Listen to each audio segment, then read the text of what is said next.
From the Étienne Desmarteaux Arena in Montreal, welcome to the CWHL Game of the Week on SSN today, featuring the Calgary Inferno against the Montreal Stars. Hello everyone, this is John Bauer along with Noémie Marin here at the Desmarteaux Arena. It is a battle for second place in the CWHL this afternoon, as Montreal, Calgary, and Toronto are in a three-way tie for second place in the CWHL with 7 points so far this season.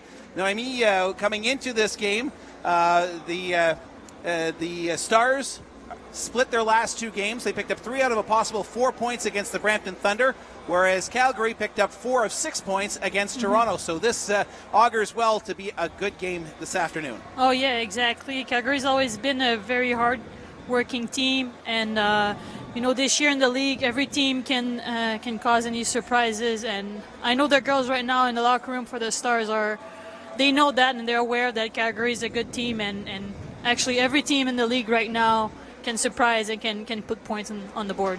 Well, and you talk about surprises. Calgary, which last year was Team Alberta, which did not have an identity. They're now the Calgary Inferno, thanks to a partnership with the Calgary Flames, a marketing and promotional partnership with the NHL franchise in Calgary. They went out, they've beaten Boston, and they've beaten Toronto this year, which wrapped up a very successful month for the Inferno. They opened up the opening month of the season, taking 2 of 3 from the Toronto Furies at Winsport Canada out in Calgary. On November 29th, Jenna Cunningham bookended the scoring for the Inferno, netting goals at 4:48 of the first period. And the winner in the shootout is Calgary topped Toronto 3-2. Cathy Desjardins, who will get the start today for the Inferno, made 29 saves. And the next day, Desjardins turned aside 15 shots to earn her third win of the season, a 2-1 win, over the Furies. Abby Lacking scored the game-winning goal at 6:09 of the second period. And Toronto came back, picked up their third win of the season with a 7-1 victory over Calgary on December the 1st. Alyssa Baldwin scored a pair of goals and had 4 points, while former star Caroline Provost added 2 goals and 3 assists in the win. Chelsea Purcell had the lone goal for Calgary at 1:36 of the first period. But to note, the Inferno outshot Toronto 35-19. For the Stars, though, the last time they were out, they played Brampton, a 4-0 shutout in the first game of the weekend, a game that fans saw here on the Game of the Week, as 4 different scorers scored in the game. Chartrand, Bakia, Vaillancourt, and Thibault scored in that. But then the next day, the Stars, Noémie, had a bit of difficulty in the shootout. Yeah, talking to the girls after when they came back on Monday, and that's what they were saying, that they had a bunch of chances to score but really couldn't put the puck in the net, and against Brampton, again, very physical team and always a good team to face. But hopefully today both teams can, actually the Stars can put some goals in the net. I know they've been struggling to do that, so we're looking forward to see the game today. Well, and you talk about scoring struggles, you're bang on. When you take a look at Montreal so far this season, they have not scored a lot of goals. In fact, they've only scored 14 thus far this season. Calgary scored 19, but now, Calgary, I want to put this in perspective. Last year, Team Alberta scored 30 goals the entire season. Yeah. So they're already 2/3 of the way to their total goals scored after 8 games this year. Yeah, they're very well coached by Tim, the coach on the Calgary Inferno. They're very good coach. They're very structured team. They play well. They work hard. So I'm not surprised that they're improving their overall game. Yeah, Tim Bothwell's squad, 3-4-1 so far this season. They are 3-1 away from Winsport. Montreal is 3-1-1, and they're 2-0 here at the Étienne Desmarteaux Arena. It's time to meet the starting lineups for today's game. We begin with Calgary. Starting at goal is Cathy Desjardins. She is 3-2 with a 2.56 goals against average and a 9.08 save percentage. On the blue line, the captain, Kelsey Webster, the former York Lion, and Erin Dugan, a Yale graduate. Up front, it will be Taryn Peacock, a finance graduate from the University of Maine. Out there with Carolina Urban, who is doing her master's in neuroscience at the University of Calgary. And finally, to round out the starting lineup, Laura Dostaller for Calgary. As we take a look at Team Montreal, the Stars getting the call today between the pipes will be Caroline Aron, She is 2-1 this season with a 1.68 goals against average and a .919 save percentage. A good start to the campaign for Héron. On the blue line, it will be Cathy Chartrand, the captain, and Carly Hill. Up front, Sarah Vaillancourt, Emmanuel Blais, and Dominique Thibault. Thibault, who has scored goals in back-to-back contests for the Stars. So look for her to try and continue her hot play as of late. As Cathy Chartrand, we'll have a feature on her in the first intermission as Liz Breton is handed off the torch as the captain of this Montreal team after being the captain from the day that she helped co-found the league. Yes. Yeah, Cathy is a really great option to be a captain. She's a leader. She works hard on the ice. She's a role model on and off. So we're very pleased to have her as a captain on the Montreal Stars. And now we're going to pause momentarily for the playing of the national anthem.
It's time for the CWHL Game of the Week on SSN. Hello, everybody, and welcome back to the Desmarteaux Arena and the Glace Caroline Moellette, named in honor of one of the stars, well, the stars, I guess, if we want to try to speak some good English, as Bengt Nethery, our executive producer today, likes to remind me to do. Anyways, focusing on today's game, it's the Stars and the Inferno. Two teams tied in the standings. Montreal 7 points, Calgary 7 points, but Montreal's played the fewest games in the league. They'll make up 3 this weekend, and then next weekend we'll wrap up the first half of the campaign with a trip down to Toronto. So they're going to catch up. This is Calgary's last 3-game set of the 2013 part of the season before taking a break until late February January when they'll get back to action. Yeah. This should be pretty interesting because usually we're used to only playing 2 games, right, versus each other now 3 games. So by the time we had the ice on Monday, the teams start to know each other pretty well. So it should be a good weekend. The first game of a 3-game set between these two teams. Game number 2 is tomorrow afternoon at 1:30 and 11 a.m. the school day special on Monday morning. So if you're in the Montreal area, come on out. Great tickets are available here at the Etienne Marteau Arena. The third team on the ice today, the referees, Gabrielle Ariano Lortie and Stephanie Campbell. The lines people are Lisanne Patrice and Joël Champoux-Perron. We are underway. Glad you're along with us here on the Game of the Week. Thibault on the near side, tries to push the puck ahead, gets it to Blais. Blais into the slot for Thibault. She fires, and a glove save made by Desjardins as she holds on for the opening stoppage of the hockey game just 14 seconds into the stanza. So the face-off will remain to the right of Desjardins. Taking it this time was Vaillancourt, but coming up with it is the Inferno. On the right side, that is Urban, Carolina Urban in the corner, the former University of Toronto Varsity Blues captain. Battling there with Carly Hill. She's knocked down. The puck comes free, and Thibault will come up with it at the half wall, and she will lift it out to center ice. Vaillancourt with a steal in neutral ice, brings it under the line right side, takes the shot, stop, rebound into the slot, and it's cleared away there by Schroeder. Schroeder pickpocketed in the corner, but the Inferno are able to come up with it as the puck is cleared out to center. Here's Vinnie Davidson in, takes a shot just wide of the far post. Dupree on the forecheck, can't come up with it, and now it will be Cunningham clearing it off a stick into her own bench for a stoppage. 1:02 into the opening period. Well, two good shots from Vaillancourt and Davidson. Two players where you can't give much freedom with the puck because they'll hurt you at the end. Davidson will take the draw against Curio. The puck comes into the slot. Snapshot Dupuis. Stop. Rebound is played in the far corner. Bette couldn't get her stick on it as the puck is cleared up off the glass and out to center. In the neutral zone, that is Dupuis playing it ahead. Broken up there by Delstaller, and she'll bring it into the offensive zone. Puck rolls over to the near side. Clearing attempt ahead for Bette. Picked off there momentarily by Cunningham, but she loses a handle on the puck and it comes out to center. Back in her own zone, that is Crom. Over to the near side for Peary. Up the boards at center. That'll be Duperré up with the puck. Backhands it over to the near side to Liz Breton. Headman pass is knocked away from Dagenet, and now at center, it is Breton rolling the puck in on the left side. Desjardins went to go out and play it, but left it there smartly for Dugan. Dugan over the far side. Puck rolls to the blue line. Here's Duperré at the point. She'll roll it in the left wing corner. Dagenet gives it to Breton. Far side for Provo. Provo into the slot! And the puck rolled off of the stick of Dagenet. She had a wide open cage in front of her, but could not pull the trigger. As now the Calgary squad brings it into the Montreal zone. Their first good chance. A backhand shot stopped as Purcell takes a shot from in tight, and Aron came up with her first save of the hockey game. Here's a centering pass. The puck rolled off of the stick of Berzin, and Webster has it at the far half wall now. Tries to come inside. She's knocked off the puck there by Dagenet, and it will be cleared out to center and down the ice. This one is going to just cross the goal line for an icing charge against the Stars. Oh, good chances to score on both sides. Montreal with two quick shots, and then Calgary went out on the other side and also got their chance to score. So both teams will change things up as coming out to take the face-off for Calgary is Peacock. And she'll be taking the draw against Liz Breton-Lebreu. And the puck is cleared right over the boards into the Montreal bench off of the stick of Sarah Dagenet.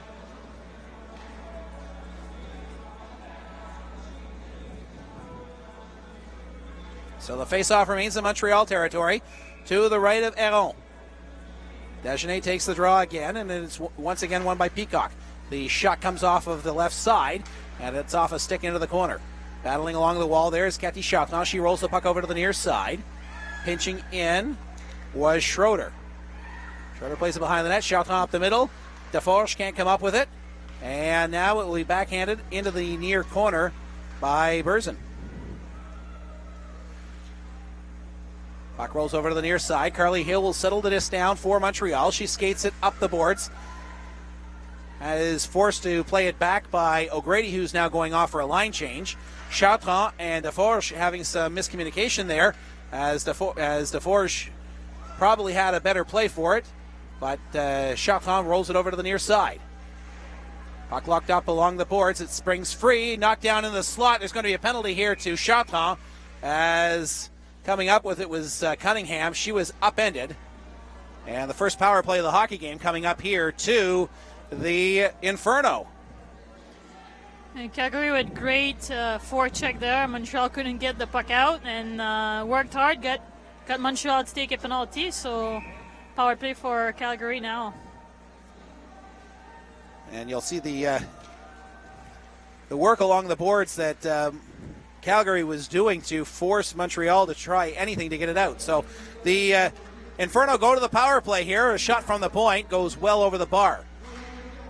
Back on the near side. It'll be lifted out by Tardif and down the ice. Here's a chance for Dagenet as she gives chase. Desjardins plays the puck over to the near side. Let's set up the power play for you for Calgary.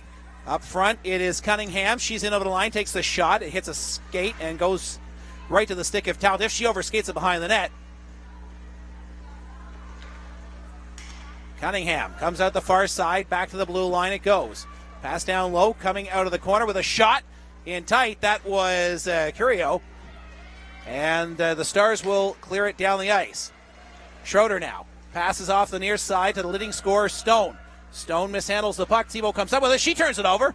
And Purcell comes up with the puck, but Calgary was offside. Calgary didn't really get a chance to settle down in the zone yet. Montreal played pretty good PK, keeping the puck outside and doing a good job sending the puck down the ice. Thibault taking the draw against Peacock for Calgary. Here's Webster in neutral ice. Skating across the face of the red line, plays it to the far side for Dugan. Dugan gives it back to Webster. She can't penetrate the offensive zone. Purcell now has it, leaves it there for Webster, and she's stick-checked at the blue line. Back the other way, here is Thibault, penalty coming up to Calgary as Blais was trying to get free.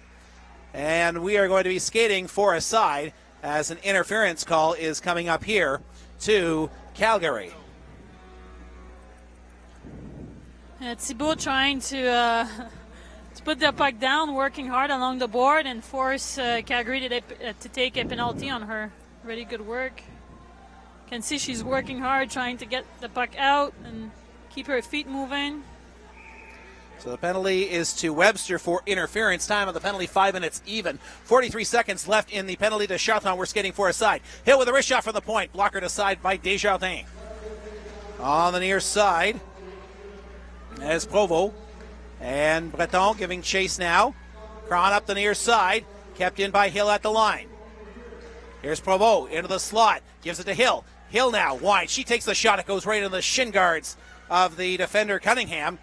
And the puck is clear to the blue line, but not out. Cunningham up with it again. 14 seconds left in the 4-on-4 situation before Montreal will go to the power play for about a minute and 10 seconds here. 14:24 to go in period number 1. No score in the hockey game. As Cron will go back into her own zone. And an icing call coming up with 1 second left in the penalty to Cathy Chartrand. The holidays are almost here, and Santa wants to remind you that if you're looking for the ideal gift for that special CWHL fan in your life, that you have until tomorrow night at midnight Eastern Time, 9 o'clock Pacific, to complete your online purchases in order for your gift to arrive before December 25th. Visit CWHL.ca for more details. Montreal back at full strength, but a steal at the blue line by Haller, and she'll play it in deep. A minute and 10 seconds to go in the power play for the Stars. As Chartrand, the quarterback, brings it up to center. Pass up the right wing side for Thibault. She's in stride over the line, slams the brakes on, gives it back to Chartrand. Chartrand dishes off near side. Vancourt with a shot stop, the rebound in the slot. Here's Bette with a shot, and that too is kicked aside by the netminder Desjardins. Chartrand at the right point. Gives it off to Bette. She'll roll it over to the near side. Vaillancourt in the corner there for Davidson. Davidson to Vaillancourt into the slot. She has her stick lifted. Good defensive play there by the Calgary player, Daniela Stone. Centering pass, Bette with a wrist shot. Kick save by Desjardins. Bang you in at Vinnie Davidson. She can't poke it home. Reset coming up here. Here's Vaillancourt at the left point. To Chartrand. She fakes the shot. Dishes off to Bette just out of her reach. It goes behind the net. Thibault battling there behind the net. Davidson comes up with it. She'll roll it back to Chartrand at the right point. 10 seconds to go in the power play. Chartrand to Bette. Back to Chartrand. She winds, she fires, and it goes off of the leg of a fallen Calgary player. That's Stone. And she comes up with it. She'll backhand it to the blue line. And here comes Peacock, fresh out of the penalty box. Peacock in over the line, tries to cut inside on Chartrand. She stands her up, and back the other way come the Stars. Vaillancourt at center. She'll roll it into the offensive zone after gaining center, and the Stars will go for a line change. Good action here as we're approaching the 8-minute mark of the first period. No score in the hockey game. Emily Bacchia plays it back to in her own zone for Wime. But a steal as Wime tries to clear. Another penalty coming up here, and I think it's going to go against Calgary as Berzin got the stick up as she was coming across the grain in the offensive zone. But no, it's going to be Fanny DeForge getting the gate. Oh, goalie Catherine Desjardins made some quite a few nice stops on that power play. One from Anso, the other one from Sarah made some very nice save. She looks like she's seeing the puck very well. And the Inferno did a nice job of clearing away any type of rebounds that could have been dangerous. So Calgary goes back to the power play. They're 0 for 1, an abbreviated power play as they took a penalty, as Webster took a penalty on the last advantage. Coming up with it is Hill. She clears it to the blue line, knocked down by Cunningham, back pedaling at the line, and she cannot keep it in. Breton in over the line on the right side. Breton knocks her player down. And behind the net, in her own zone, is Peary. Far side for Cunningham, back to Peary, and now she will start the rush up here on the Calgary power play. 1:35 to go in the advantage. On the left side, that's Stone, the leading scorer for Calgary, a former Saskatchewan Husky, battling along the boards there with Stacey Tardif, the former Martlet. And Stone continues to fight and push it in behind the net. It's locked up against the wall. Puck comes free. Hill chops it up against the boards. It comes to the blue line, knocked down there by Peary. She'll dish it off to the half wall. Now down low with it is Cunningham. And a great stop by Aron as the cross-ice pass went right to Page, and she had to get the glove out to make the stop. Here's a shot from the point that's knocked down as Dagenet stole the puck from Cunningham. She fanned on the shot, and that will allow both teams to go for a line change. 11-11 to go in the first period. No score in the game. On the left wing side, the Inferno bring it over the blue line, but preceding the play was number 15, Abby Lacking.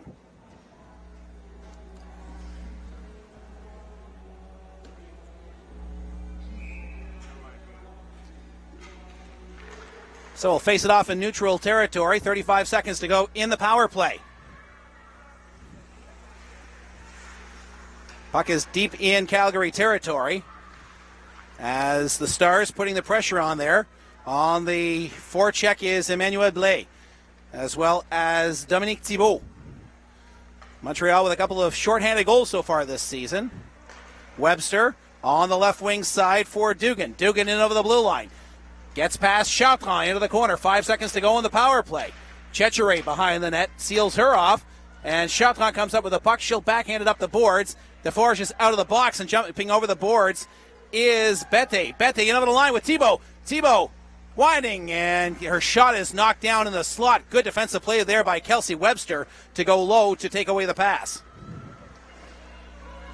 On the forecheck there, a long shot by Abby Lacking is stopped by Aron. She'll hold on for the whistle. I think Montreal actually had a 3-on-1, but Blais, I think, was a bit too tired from the PK. She couldn't join the rush. But still a 2-on-1. Couldn't get a puck on net. So we'll face it off to the left of Aron. O'Grady wins the draw back to Schroeder. Her shot is knocked down, and Dupuis curls at the far circle and brings it up on the right wing side. Dupuis tries to wrist it in deep. It hits the linesperson, and now O'Grady comes up with it. She plays it back to Carolina Urban. Urban to Schroeder on the near side. Gives it back to Urban. Urban to the far wall at the half boards. That's Berzins, and she turns the puck over as Bette comes up with a steal. But she rolls the puck out to center. And at the blue line, O'Grady brings it in offside. So we get a stoppage in play with 9:33 to go in the first period. No score in the hockey game. Montreal's got a few new players on the team. Cass Dupuis is one of them, former University of Montreal player who won the NIS championship last year. Brings a lot of energy for our team. Here's a long lead pass up the right wing side. A centering pass from Blais is shot just wide. Chartrand, right point. Hill now rolls it in behind the net. Thibault to Vaillancourt. Vaillancourt battling for the puck on the near side under the watchful eye of Purcell. Vaillancourt centering pass. Shot is tipped just wide by Thibault, as coming in from the right point was Carly Hill. Snuck in on the backdoor play. Vaillancourt Dishes it off to Blais. Blais battling along the near side. Back to Chartrand. She winds and fires it wide of the target. On the far side now, that'll be Danielle Stone clearing it to the line. Hill keeps it in. She'll send it in to the slot, but it's broken up there by Peacock. Peacock to Pêche on the right side, and she will play it into Montreal territory as Calgary goes for a line change. Cathy Chartrand passes it up the right boards to Sarah Dagenet. She cuts over to the near side, and it will be sent down the ice. Abby Lacking now has her pocket pick. Here is Chartrand over the line. She'll dish it to Dagenet, back to Chartrand, into the slot, and it just goes over the stick of Vinnie Davidson. Back the other way comes Calgary on the rush. Here is Lacking on the right side. She's held up there by Tardif, and she is spun enough to bring the puck in offside. Calgary's been doing a good job in their D zone, but Carl Hill was able to sneak in. Good chance from getting a pass from Sarah, but couldn't get a shot off. Early movement on the face-off. So we'll have another face-off just outside the blue line. As you see some of the chances that Montreal had just moments ago with Carly Hill sneaking in from the right point to try and take a pass and tuck it in behind Cathy Desjardins. Pass up the left side is out of the reach of Provo, and it will be an icing charge against Montréal. Offrez des cadeaux de Noël à l'effigie des Stars disponibles en ligne à temps des fêtes. Des chandails des Stars, molletons à capuchon, des casquettes, des t-shirts, articles de souvenirs, et plus. Buy all your Stars Christmas presents online. Stars jerseys, t-shirts, hoodies, toques, caps, souvenirs, and much more. Visit montreal.cwhl.ca. Urban takes it into the far corner, battling there with Chechere. As the puck comes free, centering pass, and it hits a skate in front. Now there's a shot by Peacock that goes just wide of the mark. In her own zone on the right side, Chechere clears of the line, and it gets out. As now the Stars will ice the puck, but a penalty coming up here on the play, and it may be body checking against Calgary as one of the Stars players at the blue line. It may have been Breton Lebreu who was run over. It's actually a roughing call against Calgary. And it's to Taryn Peacock, number 21. So Montreal goes to its first full power play of the game. Davidson out there with Thibault and Bette up front. Vaillancourt and Chartrand on the back end. And right off the face-off, the Inferno win it, and Crom will play it down the ice. Crom and Peary are on the back end on this PK for Calgary. Up front, it is Cunningham, number 22, and Curio, number 10. Chartrand skating the puck to the blue line, has the puck roll off her stick, and a chance there did not develop enough for Calgary, and that allows Montreal to bring it back in over the blue line. Bette will roll the puck into the far side as the Stars having a difficult time on this power play, trying to get things set up in the offensive zone. Battling for the puck there, that was Cunningham. She poked it free, but it comes back to Chartrand. Over to Vaillancourt, into the slot. Bette with a shot! And that is stopped by Desjardins. Davidson comes up with a rebound. Here's Chartrand. Gives it to Bette. Bette curling at the right point. Gives it to Chartrand. Chartrand fakes the shot, dishes to the left side for Vaillancourt. Vaillancourt looking for somebody in front. Gives it to Chartrand. Scores! I believe it may have gone off of Thibault in front of the net. Yeah, Montreal with the power play goal. It's 1-0. Yeah, I believe Thibault got a stick on that shot. Cathy has one of the hardest shots in the league, and using it on this power play here.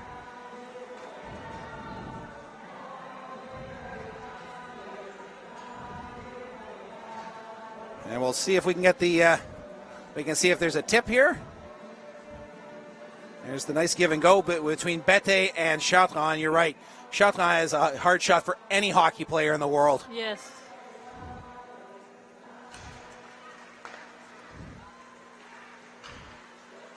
And it should be coming up right there. Well, we'll get to the highlights a little bit later on. The time of the goal is 13:19, a power play marker for the Stars, who are hitting at about 24% this year.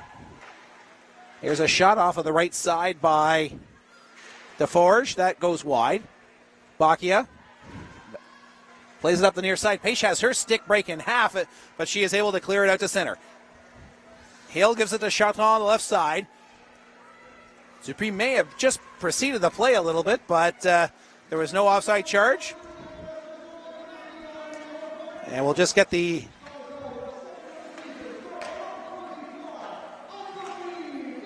So Bette actually gets the goal. She was the one with the tip, the redirect in front of the net. Chartrand gets one assist. And that should be the only one. Delayed penalty coming up here to Calgary. Peacock tries to play it over to the near side, and coming over and touching it is Peish. And it will be a tripping call coming up here to Calgary. Not probably what Tim Bothwell wanted to see happen after his team just gave up a power play goal. Yeah, I think Montreal is hard working Calgary for the moment, forcing Calgary to take penalties on the Montreal Stars players. As we take a look at the goal, there's the shot and the tip in front. I thought it was Thibault that actually tipped it in front because Bette was on the left side, but we'll wait to see if that gets changed a little bit later. Here's Davidson now, cross crease pass, a wrist shot by Vaillancourt is stopped by Desjardins, and she holds on for the whistle. So coming into the game, the Stars were hitting at a 25% efficiency on the power play, so that's gone up. They were 7 of 28. They're now 8 of 30 on the season. Calgary, a very respectable penalty kill, 86% coming into the game. There's a shot by Vaillancourt that is tipped in front by Thibault. Thibault in the corner, battling there with Schroeder, as Bette has it on the far side now. Bette has her pocket picked by Haller, and it'll be clear to the line, right to Chartrand. She fakes the shot, dishes with a back pass to Bette, to Chartrand. Back to Bette at the right point. At the top of the umbrella, Chartrand with a shot, tipped in front, and it goes wide. Davidson got her stick on that. Here's Chartrand at the left point. Stick check there, and back the other way is Cunningham. Cunningham coming off the right side for Calgary. She shoots, and a pad save there by Héron. And back the other way comes Montreal, in over the blue line. Here's Vaillancourt, puts the brakes on. She's got Davidson in front. Gives it to Thibault. She slams the brakes on. Tries to dump it back to the line. A wrist shot gets through, and it is stopped by Desjardins down in the butterfly. Puck in the far corner. Calgary unable to get a line change here. And now it looks like they're going to finally be able to change things up.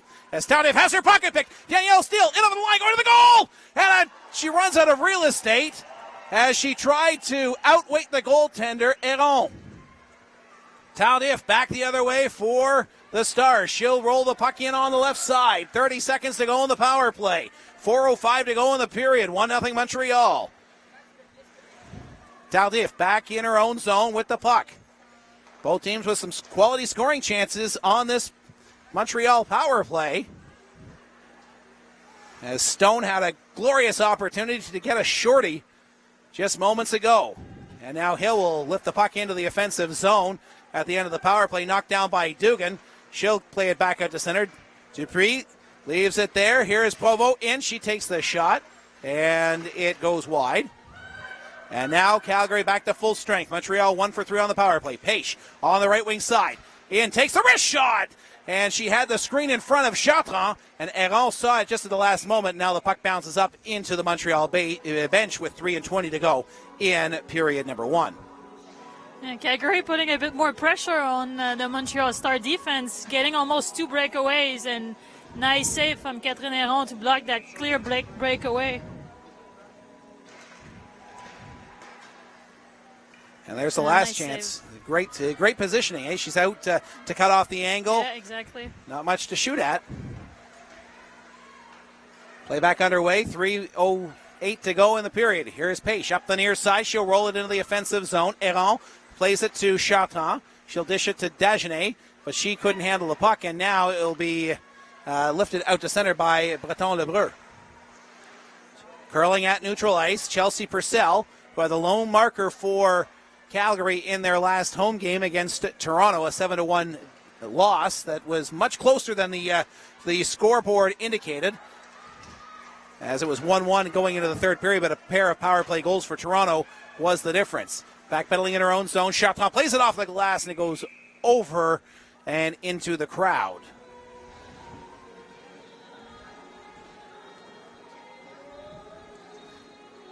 So on Monday, it will be the first annual school day game here at the Etienne Desmarteaux Arena. The Stars will play their last game against Calgary during the day, and they have invited local schools to attend free of charge. They're hoping to introduce young people to women's professional hockey and to make this an annual tradition. It is a game that already expects to draw 300 or 400 young people to the game. So if you're in the Montreal area, you want to come out and see a great game with your kids, it's right here on Monday. Here's Davidson, and on the right wing side, she can't get around Peary as the puck is locked up on the far board. Centering past Davidson. She's knocked down from behind, and Bette falls as she went to spin and fire it towards Desjardins. Just under 2 to go in the first period. 1-0 Montreal. Dupree battling along the near board. She comes up with it. She makes the pass over the right side to Vinnie Davidson. She winds and fires. It's blocked in front of the net by Crom. She'll play to the far side and lift to the blue line. Davidson keeps it in there. Then she puts the shoulder down to Crom. And I think Vanessa Davidson might be getting a penalty. Yeah, for roughing on that play. I think Vinny being a bit... Oh, I think Calgary is getting one for roughing or hit to the head maybe. So that's where I thought the penalty was. No, there's the penalty. Yeah. As Emily Berzins gets the forearm and elbow up into the face of Vanessa Davidson. So Montreal goes to its fourth power play of the period, 1 for 3 so far with 1:38 to go in the opening frame. Here to Chartrand, to Vaillancourt. She winds and fires it just wide of the mark. The puck comes off the lively end boards. Vaillancourt pinches in, plays it away from Urban, but here's Webster skating it out for Calgary. On the right side, bringing it in, that is Urban. Urban knocked down in the slot, and Bette will set it up for the Stars. She'll leave it behind the net for the captain, Cathy Chartrand. The 3-time CIS champion with the McGill Martlets plays it ahead to her former teammate, Vanessa Davidson. Gives it to Vaillancourt, to Thibault, into the slot to Davidson. Left side, takes it, she scores! Vinnie Davidson! 2-0 Montreal. Nice play, and she had two options, one on her left, one on her right. She went for the one on her left, Vanessa Davidson, who buried that puck top shelf. It's Thibault with the puck, and she had two options. Bethesda on her right and Vinny on her left. So Thibault should pick up her second point of the period. Davidson, that is her third goal of the campaign. And Montreal's second power play marker of the period. 2 for 4 with the advantage. Inside a minute to go in the opening period. Puck knocked down with a high stick, but Calgary plays it, so it's waved off. On the far side, that is Stone up the wall. It is kept in by Hill. She fires a shot in on goal, stopped by Desjardins. Curling is Peary over the far side for, that is Crom, and she'll get it out to center. Page on the near side, tips it into the Star zone. Tardif clears it, but bringing it back towards the blue line with Stone. Calgary just clears. Breton-Lebrun steals with 23 seconds to go in the period. Dishes off to Dagenet on the near side, but Breton-Lebrun was well over the blue line, so Montreal had to dump it in deep and go for a line change. Page up the right side, gets it to the blue line, and plays it in deep. Chartrand will get to the puck first on the near wall. Bette will skate it to center. Page stands her up, and the puck will roll back into the Star zone as the buzzer goes to end the opening 20 minutes of play. 2-0 for Montreal. Good first period for the Montreal Stars.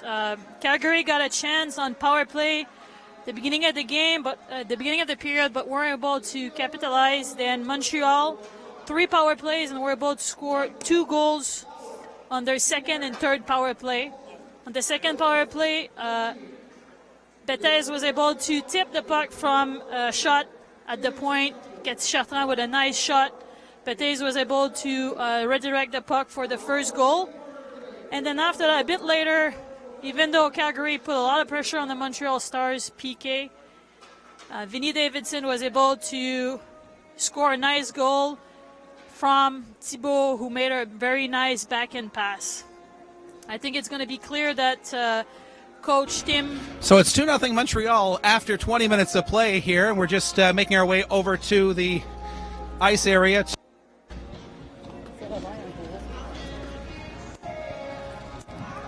And we'll have her in just a moment here.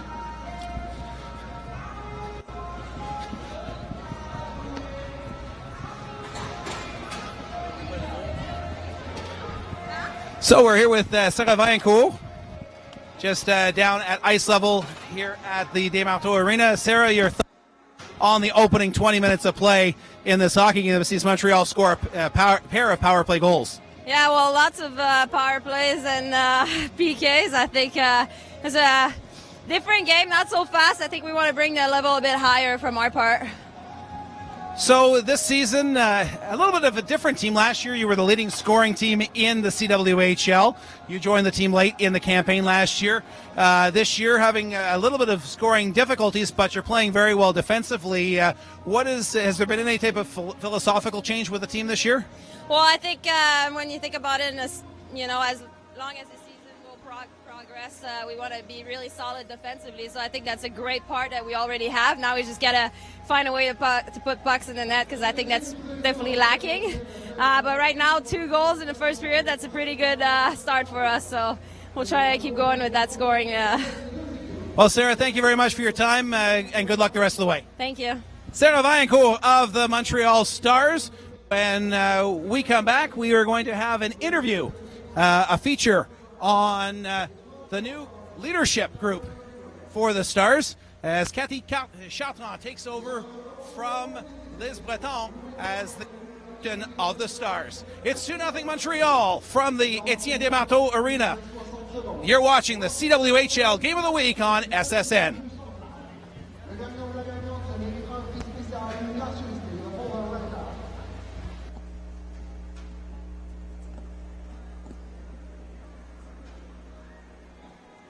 Are we off now? I don't know, is it over?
Back here at the Etienne Desmarteau Arena and La Glace, Caroline Ouellette. It is 2-0. The Montreal Stars leading the Calgary Inferno on a pair of power play goals in period number 1. The opening goal scored by Ann-Sophie on the power play from Cathy Chartrand at 13:19, and then Vinnie Davidson with a snapshot top shelf with a minute 2 to go in the period from Thibault with the assist. And that's where we stand after 1 period of play. Montreal 2 for 4 on the power play. Calgary 0 for 2 with the advantage in the opening frame. Let's take a look at some of the news and notes from around the CWHL.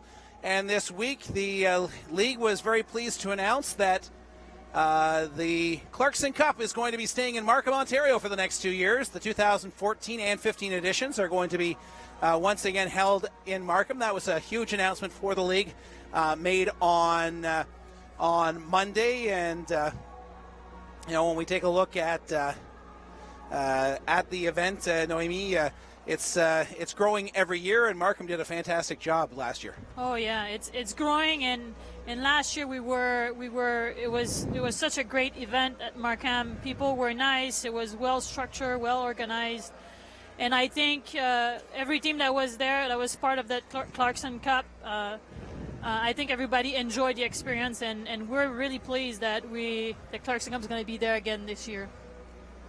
So that was the big news on Monday, and they also recently announced the CWHL 3 stars for the month of November. And it is a trifecta for the Bostonians as the Blades take the 3rd, 2nd, and 1st star of the month. The 3rd star is forward Kelly Cook, the 7th round draft pick by the Blades in the 2013 CWHL draft. She picked up points in 5 of her first 7 games this season, including 4 points against the Brampton Thunder on November the 3rd. Her 1 goal and 3 assist performance helped Boston to a 7-2 win. On November 17th, she potted a pair of goals on the power play, including the winner in a 3-2 win over those same Thunder. The 2nd star of the month is the Blades netminder, Brittany Ott. The native of St. Clair Shores, Michigan, earned 4 wins in her first 5 starts to garner the 2nd star nod. She finished the month with a 1.7 goals against average and 951 save percentage. And her biggest game came back on November the 9th when the Blades defeated the Montreal Stars. She turned aside 23 shots in the 3rd period in that contest, which was unheard of. Boston was outshot 23-2 in that 3rd period. Yeah. The girls were saying it was a very good game. Boston, a very, very quick team. I think Boston is one of the teams in the CWHL right now that their roster is very, very different from the one they had last year, having a lot of Olympians centralizing for the U.S. team. But still, they're able to compete. They have a lot of depth in their team. Like I said, a very, very strong and a lot of speed on that Boston Blades team. It also is a testament to the depth in the CWHL that so many players across the league are in their national team camps preparing for the Sochi Games. Yes, exactly. And as you can tell, Montreal, too, we've lost a couple of good players. Caroline Ouellette, Julie Chu, Megan Augusta, Ailey Irwin. Sarah stayed with us right now, but we've lost a couple of good players, the top players on our team, and we're still able to compete. And the intensity and the level of the game is still very high, which is good for the fans and people that like to watch the CWHL. And the 1st star of the month of November was Casey Pickett. She also was a draft pick in the 2013 CWHL draft. The native of Wilmington, Massachusetts, amassed 7 goals and 9 points in 6 games to start the season, and she finds herself 1 point back of Jill Cardella for the leading scorer in the CWHL thus far. So those are your 3 stars. Once again, Cook the 3rd star, Ott the 2nd star, Pickett the 1st star, all from the Boston Blades. A reminder that the CWHL season passes are on sale for just $75. That pass gets you into any regular season game in the league. Catch all the action with the CWHL season pass. Order it today at cwhl.ca. A couple of special events coming up here for the Stars. The 4th annual game to beat breast cancer. And the Stars have raised over $30,000 for breast cancer research and awareness since launching the initiative 3 years ago. Join us for a special league game versus Boston as they will welcome home the Olympians for that game. The objective is to pack the ATM Marteau Arena in February. Yeah, every year it's starting to be a growing event for us. Lots of people are starting to attend. We make special jerseys for that game. We always face Boston during that matchup. And every year we have a lot of people coming. We have silent auctions with great items to be sold during that game between periods. So again, it's a great event. The girls are very, very close to the cause, having some close people with breast cancer. So we support this cause, and it's something that we're going to try to do every single year. And it's a fantastic way for people to come out and support a great cause and see some outstanding hockey. And all the CWHL teams do various community development and community service work. So if you're in one of our markets, please pick up the phone or drop an email to the people involved with your local squad to see what they can do, as all the teams have to do fundraising as well. As you may or may not know, the CWHL is a not-for-profit organization. The women are not paid to play. They are playing for the love of the game at a very, very high, very structured level, but none of the players are being paid. The entire league is run by volunteers, whether it be the league office or those people who are helping to run the games. And it's thanks to our major sponsors that you see on your screen right now: Scotiabank, WestJet, Winsport Canada, Bauer, Molson Coors, Tim Hortons, and GM, that we are able to put on such a high level of competitive hockey on the women's side across this country and across North America, down in Boston as well. So it's, if you have an opportunity to go out and thank those sponsors as well. If you happen to be taking a flight over the holidays with WestJet, or you buy a new GM vehicle, or you're drinking an adult beverage made by Molson Coors, feel free to mention it to the people who you are purchasing from, that and thank them for their generous support of the CWHL. And if you're actually wondering how you might be able to support the CWHL, well, you can become a friend of the CWHL, and you can do that by going to CWHL, and for as little as $25, you can become a friend of the Canadian Women's Hockey League. For more details, visit cwhl.ca, click on the About Us tab, and then just scroll down to the Friends of CWHL button. So we're about ready to get started on period number 2. As Calgary is back out on the ice, we're waiting for Montreal to make its way onto the playing surface. Montreal will defend the goal to our left. Calgary will defend the goal to our right here in period number 2.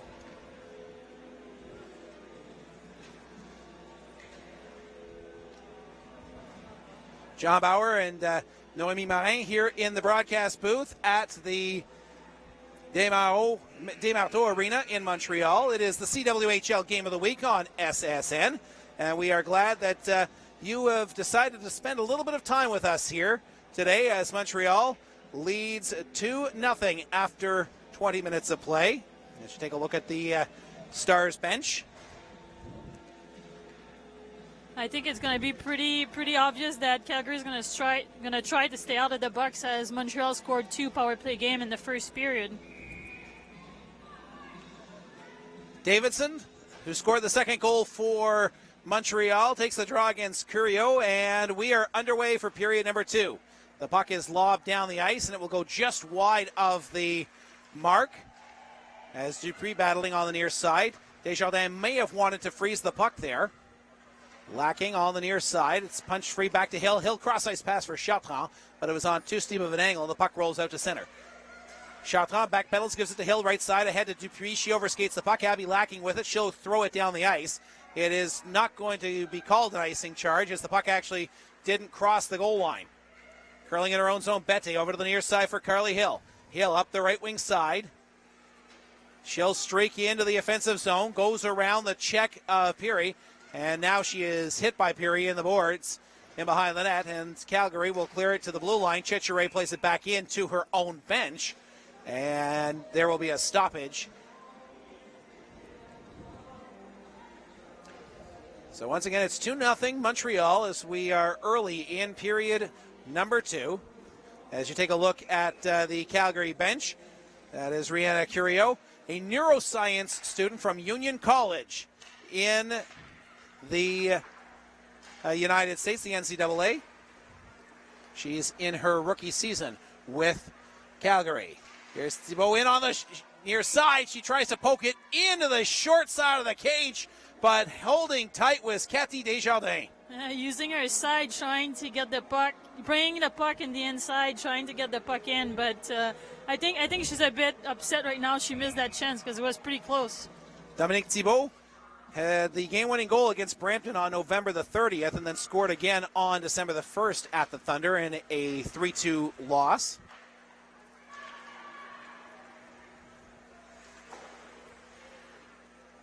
In her own zone, Webster settles the disc down, takes it behind the net, now starts the rush up far side. It'll be tipped out to center by Peiche. And backpedaling in her own zone is Chechere. Chech leaves it there for Tardif, comes back over to the near side for Chechere. Up the right wall for Thibault, drop it pass for Vaillancourt, streaking in over the blue line. Vaillancourt with a wrister that is blocked. The puck bounces in the crease, and it bounces out the back door. Desjardins somehow got her pad down to keep the puck out. Tardif with a wrist shot that goes wide of the cage. The puck will come over to the near wall, and bringing it out to center is Danielle Stone. Stone will roll it into the offensive zone as Calgary goes for a line change. We played 3 minutes of the, just over 2 minutes of the second period. Still 2-0 Montreal. Here's Tardif in her own zone. Long pass intended for the number 26, Breton Lebreu, but that was broken up, and Peacock will roll the puck back deep into the Montreal zone. Tardif below the goal line has the puck stolen by Peacock. Peacock gives it off to Haller, and now the puck will be cleared out to center and now played back in on the delayed offside as a couple of players get locked up inside the blue line. Skating back into her own zone, that is Haller. Haller battling with Dagenet. Dagenet tries to steal the puck from her. Puck rolls to the far side. The puck does come free. Nice play there by Desjardins to do the poke check. Now wraparound attempt, a couple of chances as Provo tries to tuck it in the short side after Desjardins. A good job on the far side to get the poke check to prevent Montreal from coming to the front of the cage. Yeah, a few good chances to score here by Provo. But I have to admit, Calgary got a good forecheck going on too at the same time. That shift there, giving Montreal defense some trouble to break out of their zone. The puck is cleared to the blue line off the face-off. Proudhou-Paré, the former Concordia Stinger, plays it back into her own zone. Interesting story there that her strength and conditioning coach at Concordia is also her teammate, Lisa-Marie Breton-Lebreu. Ouimet at the right point, a wrist shot knocked down in front of the goal by Crom, and it will squirble over to O'Grady on the right side. Plays it ahead for Berzins, in over the line. She loses the handle on it, and Proudhou-Paré will play it over to the far side. In her own zone, Ouimet tries to catch up to it. On the forecheck, Jess O'Grady, the former Carleton Raven, battling along the boards, leaves it there for Abby Lacking, former ex-woman from St. FX, participated in a pair of CIS championships, winning the silver medal. Wrist shot in the slot that is kicked aside by Heron. A nice low drive there in the slot for Calgary. Back to the line it comes for Webster. At the left point, she'll play it to the half boards there. Page penalty coming up here to Montreal. Fanny DeForge is going to get the gate for the second time today, I believe, for a hold in the corner. Lacking as the extra attacker is on for Calgary, and now the play is blown dead as coming up with the disc is Dumais. Calgary is starting to outwork Montreal's defense, forcing them to take a penalty. Using the cycling and the give and goes, Montreal had no choice but to hook that player that was coming in, take a good shot on net. As you can see, Deforge with the hook on number 16. So the former Ottawa GG's captain goes to the box for the second time today. Calgary on their third power play. Shot is knocked down in front by Chartrand. The rebound is shot just wide as the drive comes from the right side. That was Stone who's playing on the blue line here on the power play. She dives to try and keep the puck in. Schroeder can't corral it at the blue line, so now she'll give and go to Stone. And now Chartrand is upended by a diving Calgary player. That was Schroeder, as she did everything to try to take down the captain of the Stars, who may have been away on a breakaway had she not gotten her body on her. Up the right side, that is Stone. In over the line, Stone into the slot. Tried to come over to the near side, and a shot there by Curio goes wide at the right point. Schroeder now comes into the slot, passes over to the near side for Cunningham. Cunningham back to the line for Stone. Stone cross ice right side for Schroeder. Schroeder wrist shot. That squirbles into the far corner. Behind the net now, it's Calgary with it. 58 seconds to go on the power play. Cunningham comes out, takes the wrist shot, hits Carly Hill in the skates. Cunningham again at the half wall. Back to the line for Stone. Stone looking, waits. Wrist shot goes off of the leg of Breton Lebreu over to the far side. Chrome now with it. Plays it back down low into the corner for Paish. She'll play it behind the net. Stone now pinching in. Stone comes up with it, pushes her player Hill off the puck. Stone still with it. Hill to the half boards. Walking off of the half wall was Paish. Back to the line it goes. Crom with a shot. Knocked down in front by Peacock. It doesn't get all the way through. It'll be clear to the line. Kept in by Crom. Good power play pressure here by Calgary. Here's Paish coming over to the near side. Excuse me, that's Peacock, number 21. She'll give it there to Stone. Back to the line for Crom. Crom. She waits, pressured by Bette, plays it over to the far side. Crom now, into the top of the slot. Gives it off to Stone, left side. Into the circle, wrister, backhand shot by Peacock in tight, and a great stop by Héron, who will hold on for the stoppage at the end of the Calgary power play. Montreal was trying to keep that power play outside the dots, but Calgary, with good passing, were able to get in that paying zone to get some shots on net, but Catherine Héron with a nice glove save. And a bouncing puck, that is not an easy stop to make. So we're back at 5 aside, 13:50 to go in the second period. Tardif and O'Grady battling for the puck. Thibault comes up with it. She'll play it up the near boards as Vaillancourt gets it to the blue line. Webster plays it back in on the laid off side. O'Grady on the forecheck, and now the play will be whistled down as O'Grady did not realize that Calgary was in the delayed offside situation. She thought that her teammates had tagged up. Calgary trying to use the momentum from the power play to keep the things going. Montreal trying to gain the momentum again and trying to play on the offensive zone. Curio taking the draw against Vaillancourt. Vaillancourt blows right past her on the faceoff, gets it to the Calgary blue line, lacking away with it, and a penalty coming up here to Calgary. Vaillancourt was trying to break in, and Webster held her up, and she's going to get a roughing penalty. Montreal's going to try to use that power play to gain that momentum I was talking about with a fit power play of the game. 2 for 4 so far. My math ain't very good, and that neither's my English when I speak that way. But right now, Montreal is 9 of 32 on the season. That's about a 28-29% efficiency. There are not many teams that have that kind of a power play effectiveness anywhere. And Montreal will have to start the power play back up in their own zone as Urban plays it down the ice. She gives chase as Chartrand goes behind the net. Chartrand with a pass up the right side just out of the reach of Bette and Davidson. So at her own blue line is Madison Haller, and she'll play it out to neutral ice. Cunningham with a steal, 2-on-1. She's got Urban in front of that. Here's a pass. Toe saved by the netminder Héron, and a stick that is laying in behind Héron may have prevented the disc from entering the cage as Vanessa Davidson had lost her stick in the feet of her goaltender. You know, although Montreal scored 2 goals on power play, Calgary got a few good chances to score on PK. And here's the opportunity, and you see Davidson comes through, and it was her stick. She loses it there, but it may have been her stick in the toe of Héron that make the stop. Off the face-off, Thibault now brings it into the offensive zone for the Stars. She'll dish to Chartrand at the half-boards. Cathy Chartrand back to the line to Vaillancourt. To Chartrand, she winds and fires, and it's deflected over the glass and out of play. I think Montreal's going to try to use Cathy Chartrand's shot to create few chances in front of the net, having Thibault and Davidson in front of that net so that the goaltender here can't see that puck coming. So Desjardins this season, the netminder for Calgary, as we mentioned off the top, 2-3 on the campaign with a 2.56 goals against average, 908 save percentage, which is very, very, very respectable. Tardif to Carly Hill on the right side. Cross ice pass to Blais. Blais back to the line for Tardif, but Blais had the puck slapped off her stick by Crom, and it comes out to center.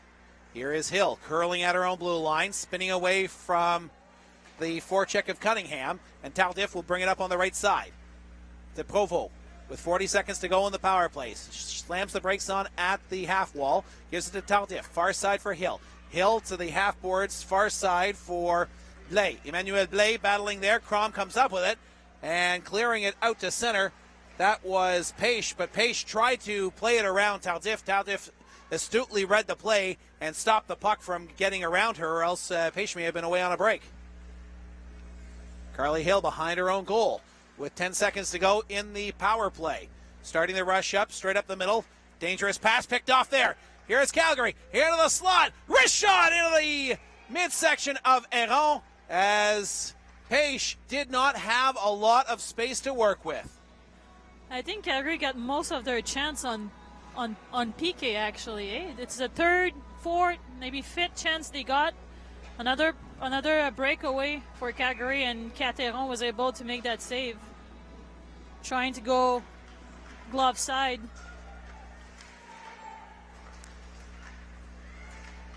In front of her own net, Dupuis with the puck, passes up the right wing side, and streaking into the offensive zone is Emily Bacchia. Bacchia, drop pass Dupuis, and the puck rolls right through to the net, but there was some interference in front of the goal, and the net comes off of its peg. So a face-off will come to the right of Desjardins in the Calgary zone.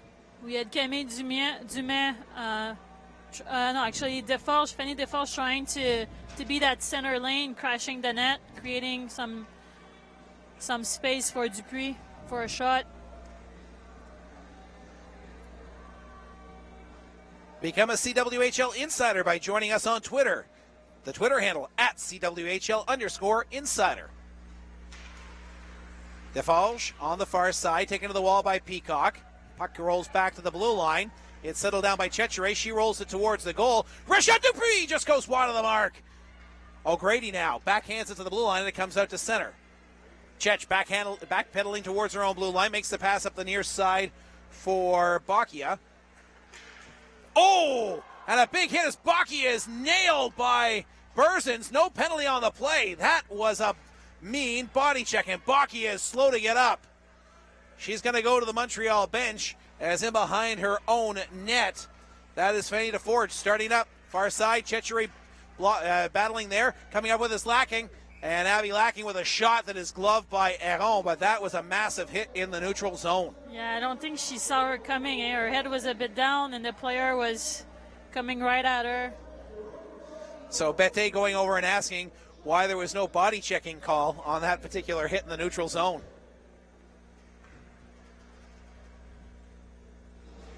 A little bit behind the play, and that might be why none of the officials saw it. And we'll see what we can see. We're trying to cue that up for you, so maybe on the next stoppage and play we may have it. Our cracked technical team working on that as Bette brings the puck in over the line on the right side. Wrist shot, and a stop made by Desjardins. The rebound lay dangerously close in front of the net. Now Calgary goes right up the gut, and the puck hits a skate and comes over to the near side. Lacking up the left wing wall for Schroeder. Schroeder into the offensive zone. Chartrand knocks the puck away from her. Lacking on the follow-up. Plays it up the near side. And the puck will finally squirt out to center. Schroeder. Back pass for Haller up the far side. And now the puck will bounce up into the Calgary bench. We're talking about the Calgary coaching staff. Tim Bothwell with a wealth of experience coaching the women's national team in 2010. He was also the head coach of the University of Vermont, just down the way from here, about an hour and 20 minutes from Montreal. But Kevin Haller, former Montreal Canadian, also on the bench, won the Stanley Cup with the CH. So lots of Montreal ties on this Calgary squad. Tardif dishes off far side. Vaillancourt. Blais now brings it in on the left side. She's checked there by Peary. on the wall. Coming up with it there, that is Thibault. Dominique Thibault behind the net. Stood up by Crom. Puck comes free. Viancourt into the slot, and a shot by Blais that may not have quite gotten through. It may have hit a skate, but a good chance there for the Stars. Back the other way. Strom with a shot, and she is knocked down by Chechere. She goes hard into the end boards, and she is slow to get up. Excuse me, that's Stone, Danielle Stone, the leading scorer for Calgary. She might have tripped on Kat Zeron's stick trying to poke check her, I believe.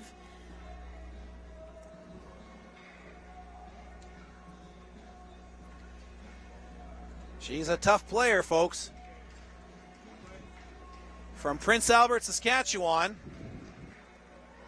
As we take a look, she was starting to go down and then did catch Aaron's stick as she went through, and that may have been what actually hurt more than anything. And Robin Hunter, the one of the therapists, comes out onto the ice to tend to her. Not what you like to see, but fortunately, she was able to get back up under her own volition and head off to the bench. 9:13 to go in the second period, 2-0 in favor of the Stars. A pair of first period power play goals are the difference in the contest so far here on the Game of the Week. Webster in her own zone, battling there with Marie-Ève Provost for the Stars. Here's Provost with a steal into the slot. She fans on the first shot, and the second one just goes wide of the near post. Urban out at center. Tries to chip it around Ouimet. Ouimet does a good job sealing her off.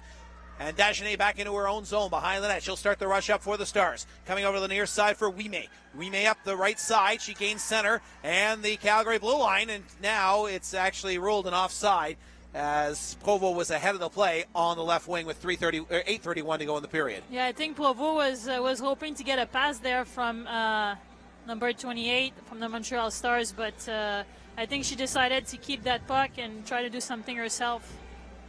We mentioned a few minutes ago about becoming a CWHL insider on Twitter.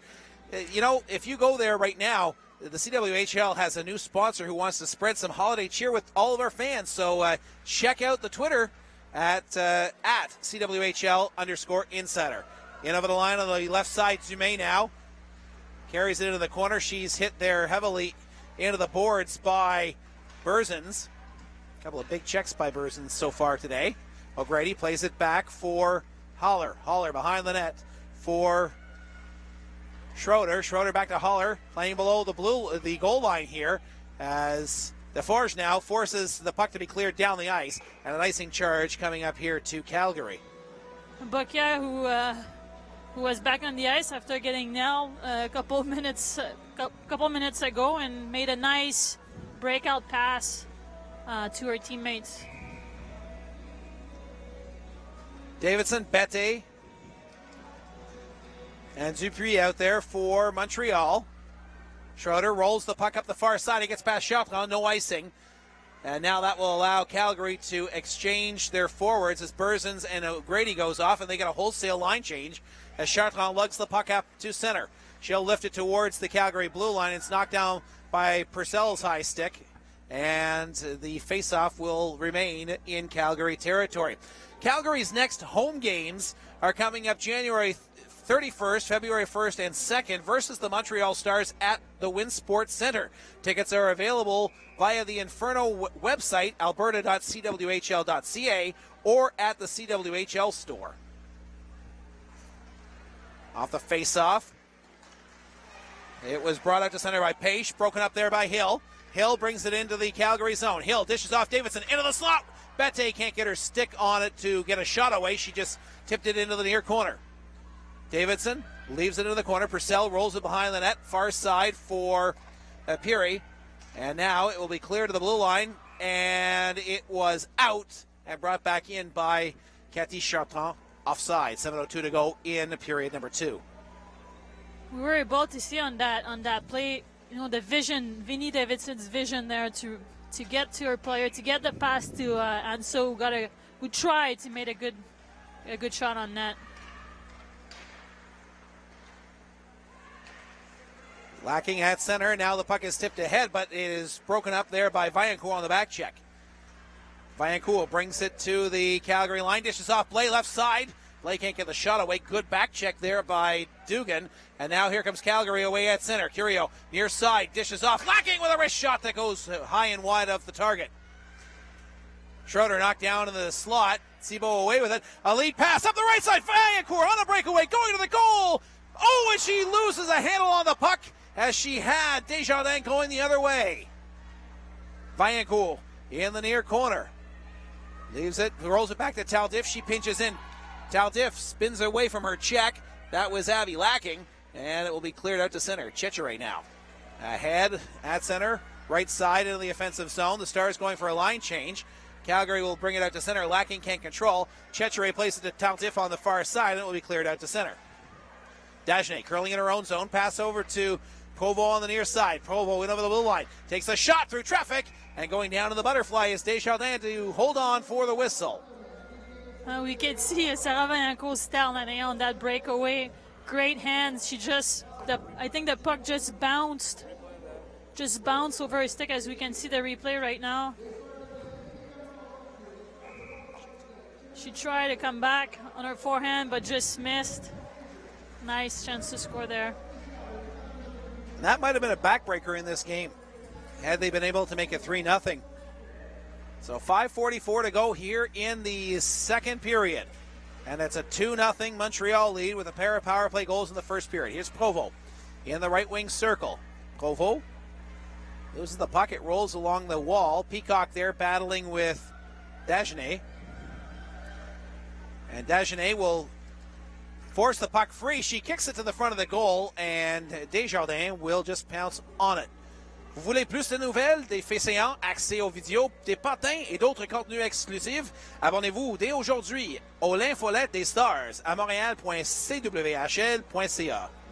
And today's game in Montreal is locally presented by Fuller Landau, Chartered Accountants and Business Advisors. Visit them on the web, fullerlandau.com.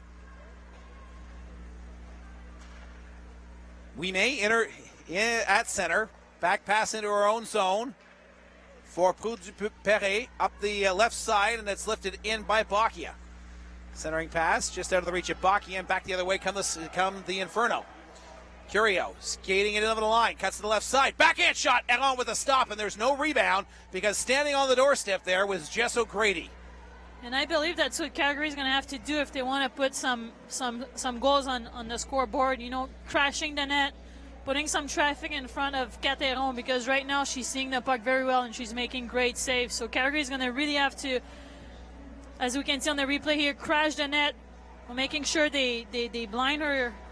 That and nice save, and you can see she's very focused, stopping the puck, no rebounds. And you see O'Grady was on the right side. It's right off the face of a shot by Strom, just goes wide of the target. So that may have been the strategy there, was to try and get the rebound off of the shot, to try and tip it beyond Aron, because she has been unbeatable so far this afternoon. Here's Carly Hill ahead to Bette. Bette cutting wide left side, tries to get around Webster. Wrist shot on goal. Desjardins pokes it into the corner. The puck comes free up the near side. That is a backhand pass by Dugan, and it will be cleared out to center by Page as she just bats it down the ice with her hand. Chartrand to Hill on the right side at center. She tips it down the ice, and it will go for an icing as she had not yet crossed center ice with 4:13 to go in the middle stanza. Still 2-0 Montreal on first period power play goals by not Bette, excuse me. It was yes, it was Bette, yes. Not Thibault as we first thought, and Vanessa Davidson, 24 and 25.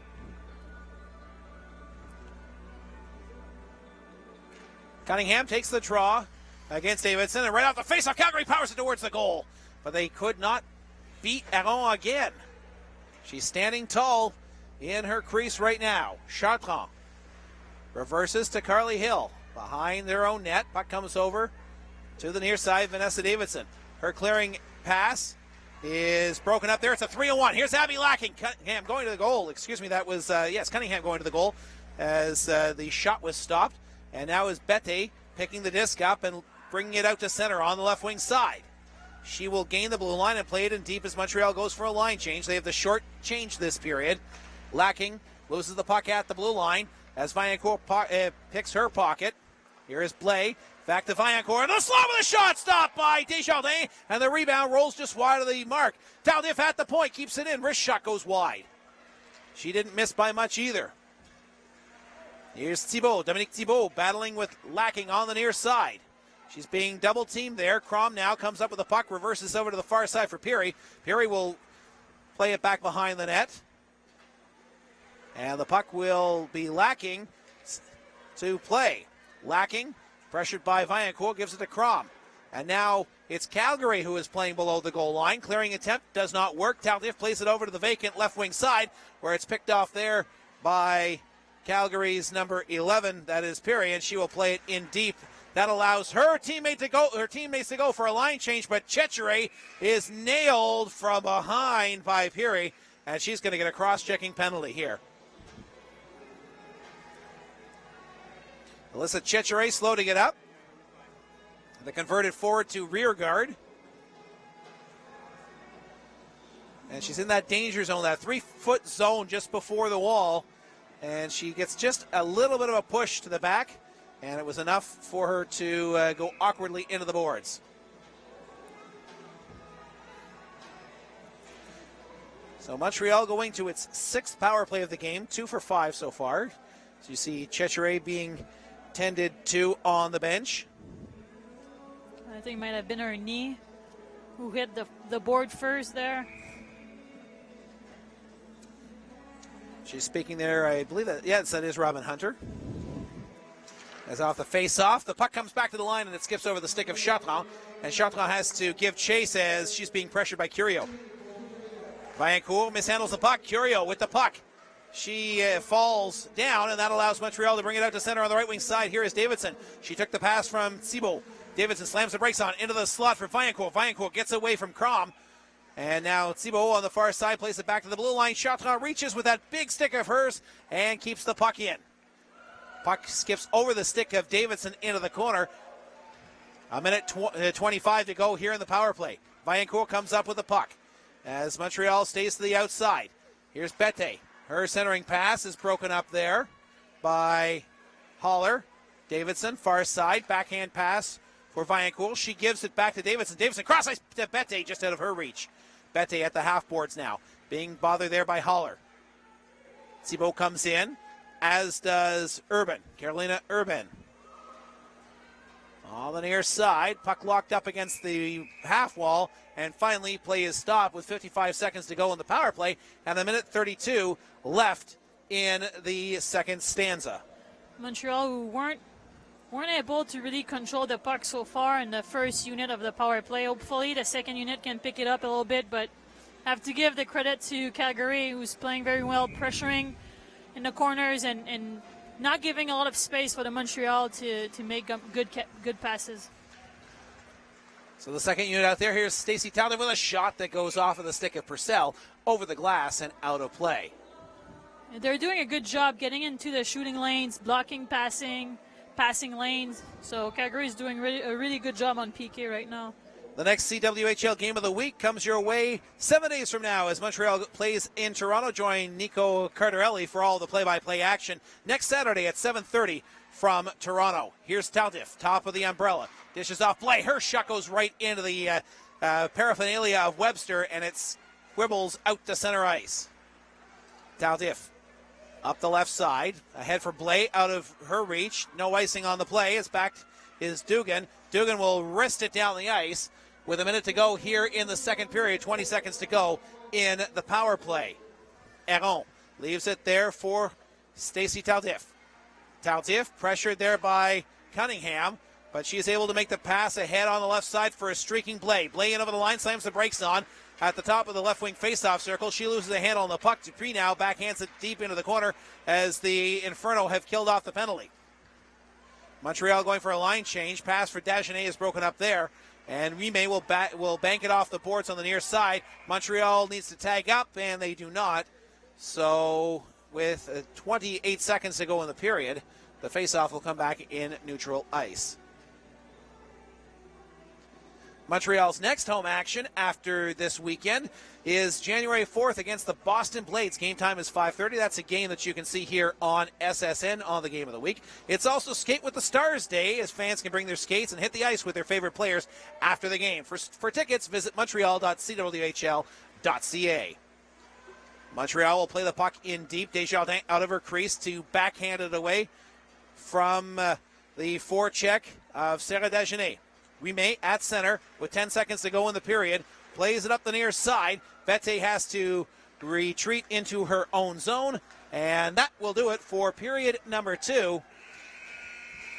With the score still 2-0 in favor of Montreal. They scoreless in the second period. No goals. One power play from Calgary who weren't able to capitalize. 2 power play for the Montreal Stars, who also weren't able to bury the puck. Second period was more so a back and forth type period. Montreal crashing the net to create their chances. Calgary, who got at least 4 good breakaway chances or 2-on-1s, but also weren't able to bury the puck. Catherine Héron, the goalie for Montreal, the Montreal Star, is having a really good game. So is Desjardins from Calgary, both making some good save in the second period to remain the score 2-0 for Montreal. So it's 2-0 Montreal after 40 minutes of play. A pair of power play goals in the first period is the difference so far in the hockey game. Just making our way over to catch up with Danielle Stone of Calgary, who is our second intermission guest here on SSN today.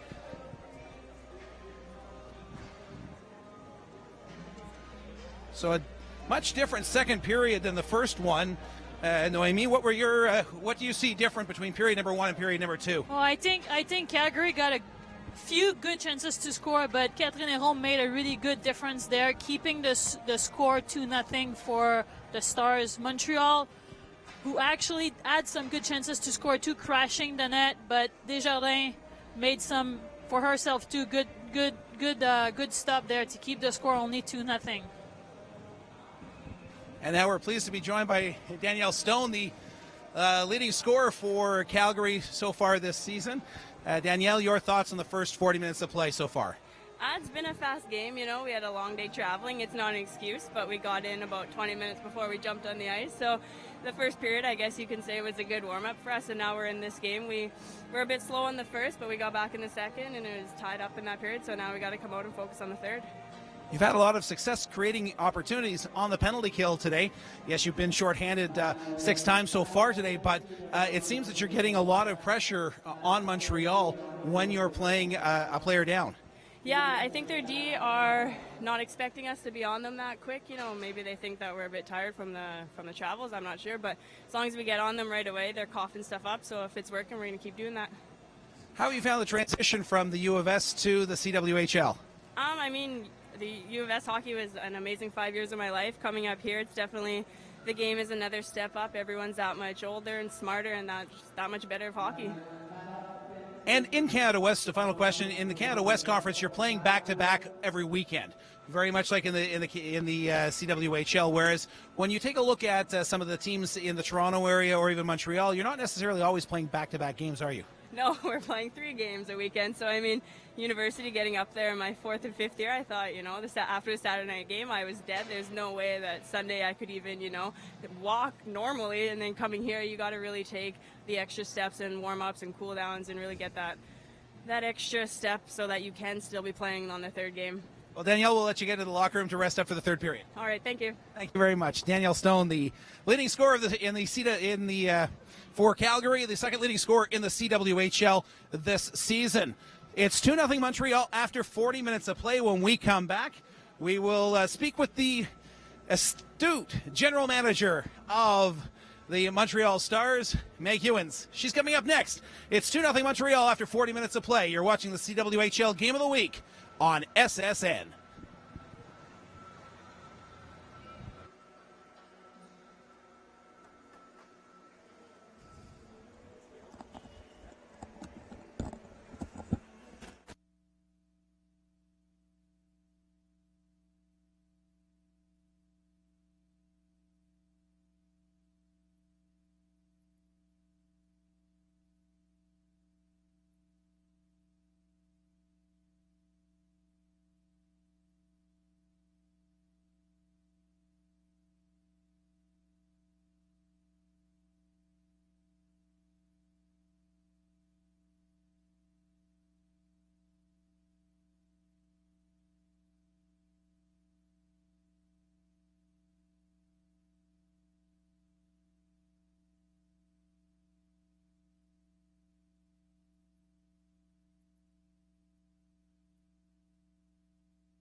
Welcome back to the Etienne Desmarteaux Arena here in Montreal. 2-0 the Stars leading the Inferno after 40 minutes of play on the CWHL Game of the Week on SSN.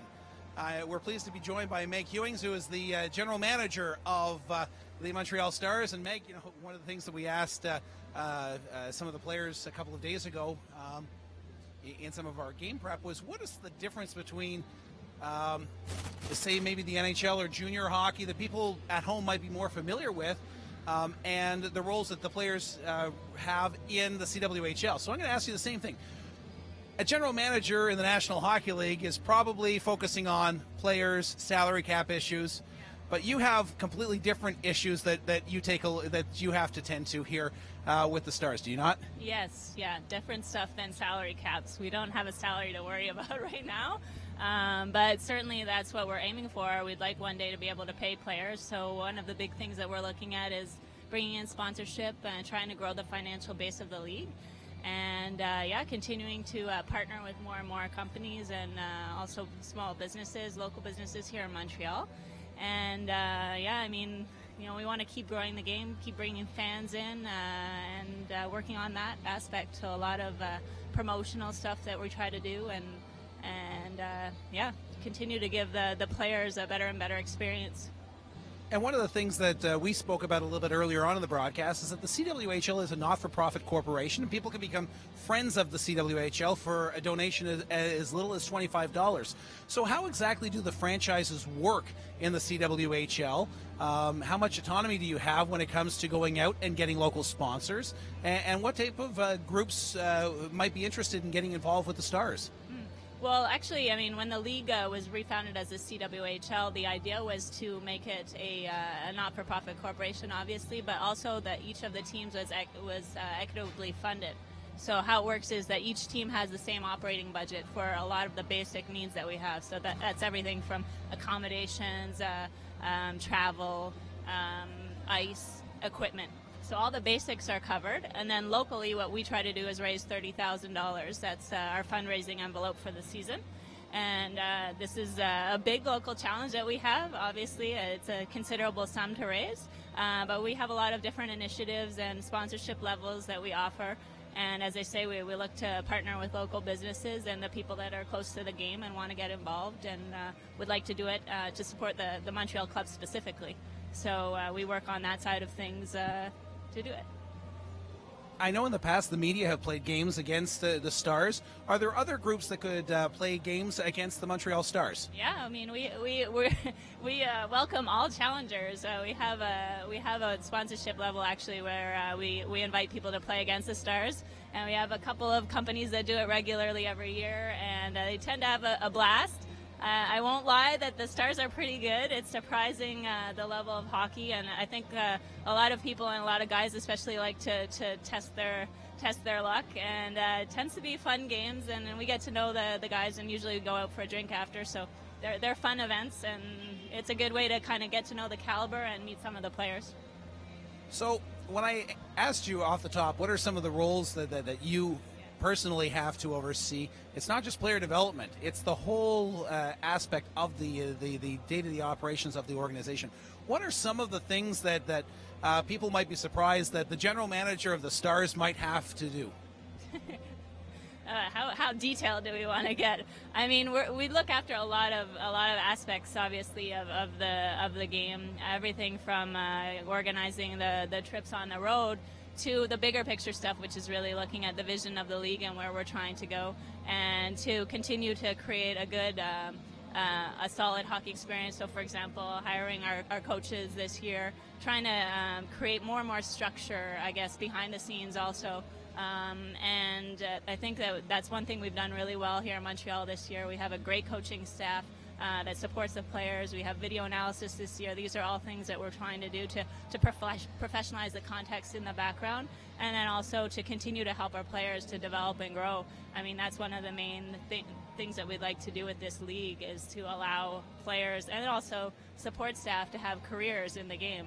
And hopefully we take small steps towards that. But you're at the top of the pyramid. So how does Montreal help with the the development of girls hockey here in on the island and in the surrounding areas? I mean, a lot of our players are active coaches, and OMU is doing the broadcast, for example. Ann-Sophie, a lot of our players are actively involved with coaching or offering, like sharing their skills, for example, doing mentorship. We offer a couple of different programs. We do a practice with the Stars, so we do have a couple of initiatives that we offer to youth sort of organizations. So we can partner with youth organizations that offer practices, for example. We can also do, we have an honorary captains program, so basically during like first intermission, or if the kids want to get on the ice at the beginning of our pre-game ceremony and do like a high five sort of circle, we like to offer those things because we want young players to actually see what's possible in their careers. And as you know, I mean, there are only 20 spots on the national team, but if we grow a pro league for women, then we're able to create clubs that generate a lot of interest and where young girls can continue to play and have a great time in the sport. So, well, Meg, thank you very much for stopping by here in our second intermission, and good luck in the next weekend when you head down to the Toronto area for a big series, a game that next Saturday night, it's the game of the week, Montreal at Toronto on SSN. So, and we'll be back here on January 4th for the next home game. Yeah, looking forward to it. Thank you. Meg Ewings, who is the general manager of the Montreal Stars. When we come back, third period action from the Étienne Desmarteaux Center in Montreal. You're watching the CWHL Game of the Week on SSN.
Two 2-0, the Montreal Stars leading the Calgary Inferno after 40 minutes of play here at the Étienne Desmarteaux Center in Montreal. Let's take a look at the scoring summary in today's game.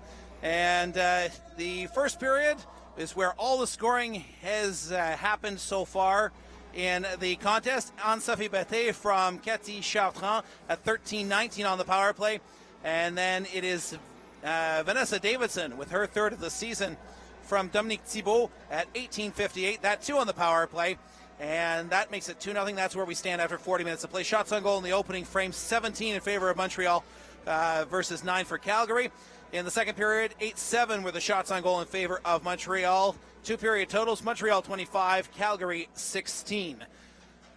Noémie, we've seen some very good action at both ends of the rink. What are some of the keys to the third period for both teams? Well, I think for Calgary, they have to stay out of the box because Montreal had a few good chances to score, and I think if they want to come back in that game, they're going to have to stay 5-on-5, and they are going to have to crash that net to put some pressure and traffic in front of Cateron, who's having a really good game so far. And for Montreal, what do the Stars have to do? I think Montreal they have to move the puck quickly. They have to stop turning the puck over. Calgary's putting a lot of pressure on them on our defense, so they have to move the puck. If somebody's free, they have to move the puck, handman the puck, try to go play in their zone there. So it will be Vaillancourt out there with Thibault and Provo, Chartrand and Hill on the back end. For Calgary, it will be Dostaller out there with Urban and Peacock up front. On the back end, it will be Webster and Dugan. We are underway here in period number 3. Dugan in her own zone, battling there with Provo. Webster plays it up the far side. Thibault comes up with it into the slot. She skates it, and the puck rolls off her stick over to the near side for Provo. Vaillancourt centering pass. Thibault has the puck knocked away from her by Peacock. It'll be played over to the far side for Urban, and Urban will poke it to the blue line. Kept in there by Hill, who then takes a forearm to the face, and now a penalty coming up to Calgary as Urban upended her player at the blue line. And once Calgary touches the puck, 48 seconds into the period, a hooking call coming up to Carolina Urban.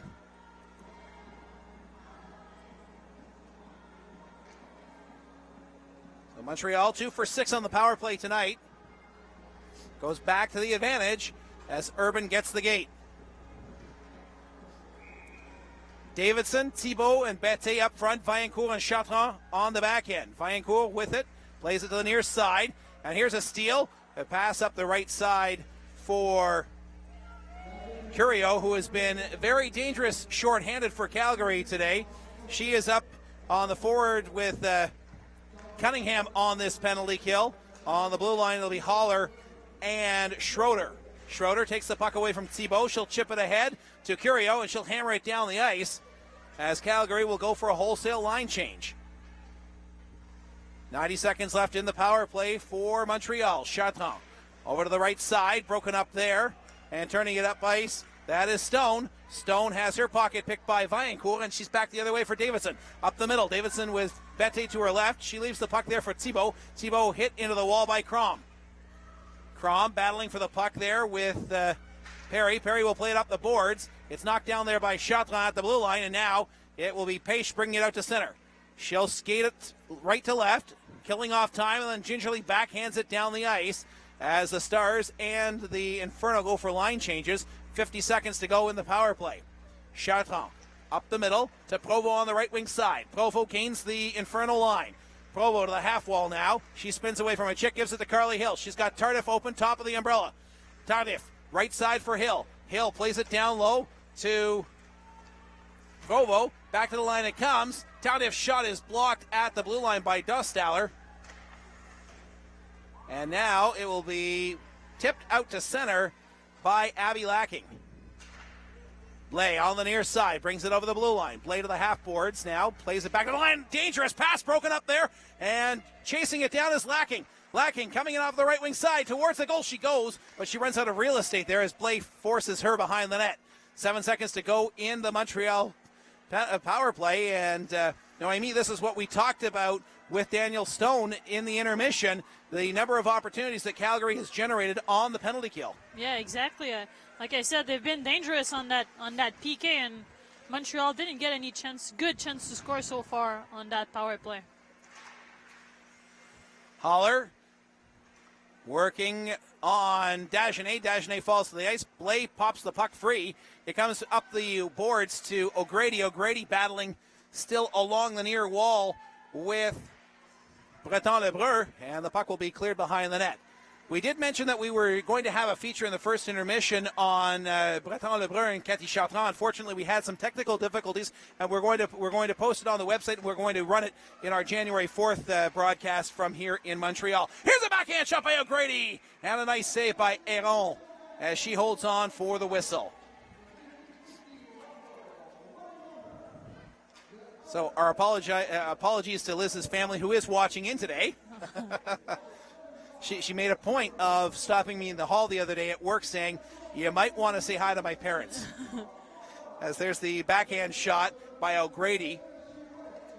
And again, right in the midsection of Héron, you're not going to get a lot of great scoring chances when you're shooting it right in the midsection of any of the goaltenders in the CWHL. Vaillancourt wins the draw. Proux-Duperré on the near side, battling for it. Coming up with his Curio. Curio goes back down into the congested corner, and it will be Rimet playing it ahead up the right side. Vaillancourt brings it into the blue line. That may have been offside as Thibault proceeded to play. Now a shot by Vaillancourt just wide. Trying to pass it out in front of the goal. That was Provost. Thibault gives it back to Provost. Coming out of the corner. Back to the line. Proux-Duperré shot goes just wide. Thibault comes up with it. Thibault to the half boards now. Has her pocket picked by Abby Lacking, and now Lacking will bring it back behind her own goal, seeking refuge, and will start the rush up for Calgary. Trailing by a pair of goals here. 15:30 to go in the third period in the opening game of a three-game set between these two squads. Tomorrow's game at 1:30, and then the Monday morning game, the school day special at 11 o'clock.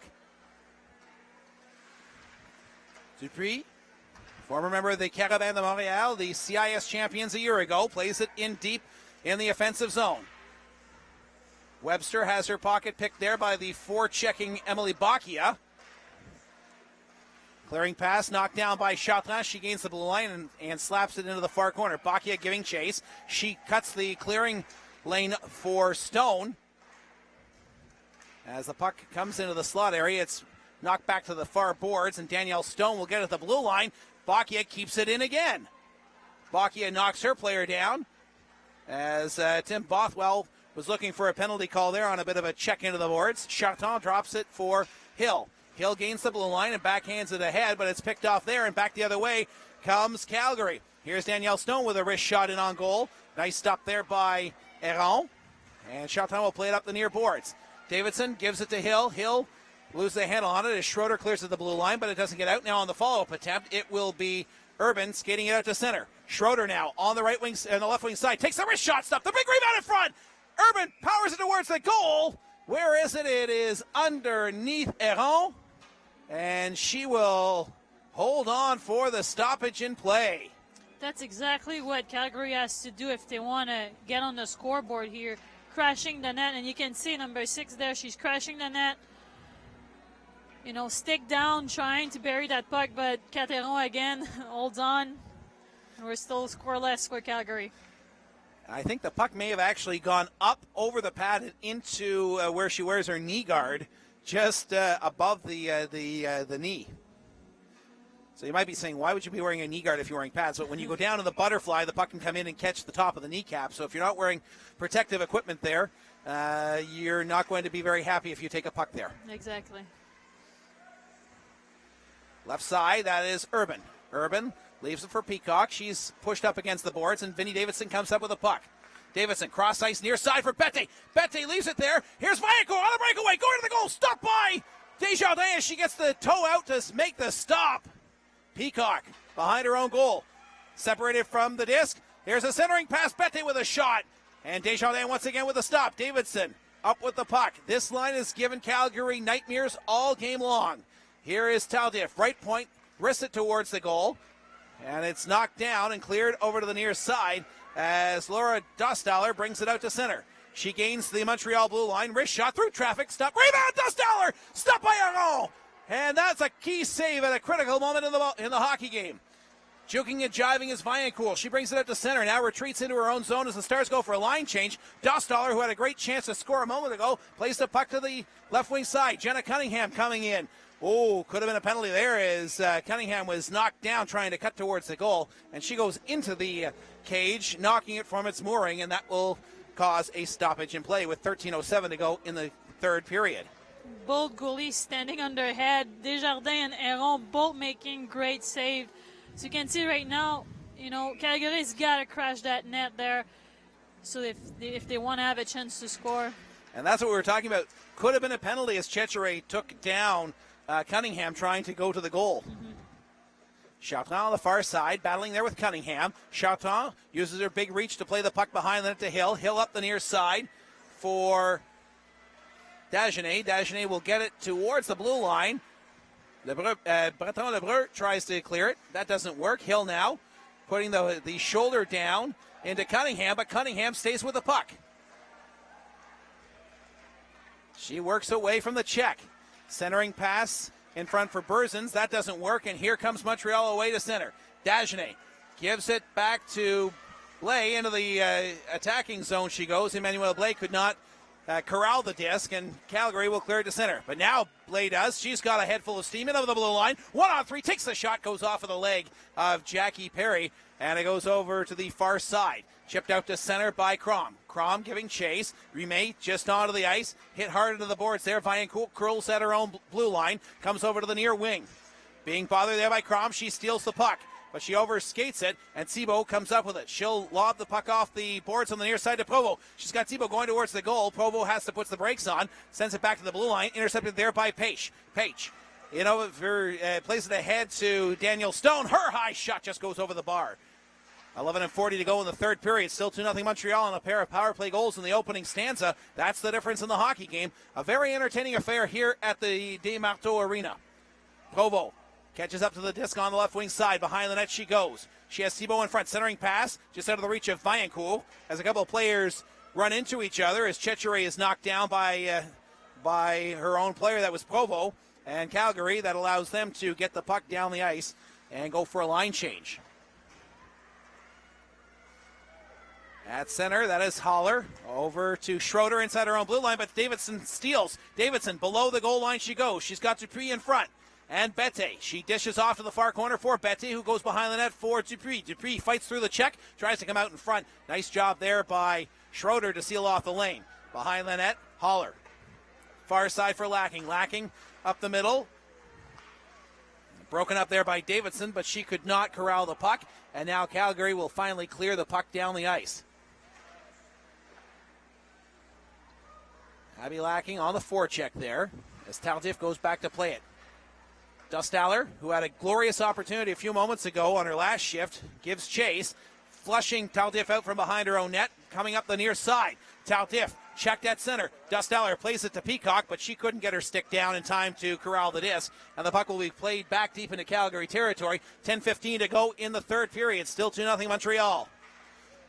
Cleared out to center on the near side. Dustaller ahead for Peacock. 2-on-1. Peacock right side. Dustaller going towards the goal. Peacock takes a shot. Stopped by Heron. And she'll hold on for the stoppage in play with 10:02 to go in the third period. I think it was clear that the Montreal Stars defense was leaving the shot for Cateron. So it was clear there was no misunderstanding between the two. She even pointed at the player. So Cateron knew she had to focus on that shot. Carly Hill blocking the passing lane to the other player on the other side.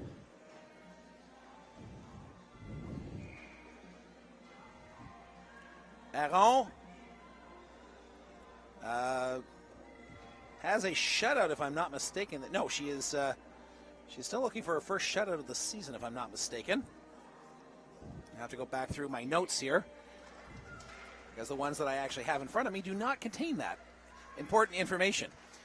We'll not put that on the back of Benk Nethery, our executive director, but, it is kind of his fault.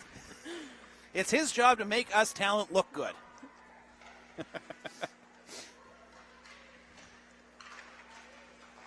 Webster tries to clear on the far side, and on the follow-up attempt, she does get it out to center. Berzins chips it ahead, but a nice steal there by Dagenet. She's hooked just inside the Calgary blue line, and that's going to draw a penalty as heading over to the sin bin for two or less is Emily Berzins. Dagenet with a great individual effort there, keeping the puck, protecting it, and Dagenet is one of those teammates that always work hard. It's always, during practices or games, she's always going to give her best, and you see here, protecting the puck, and Calgary with the hook.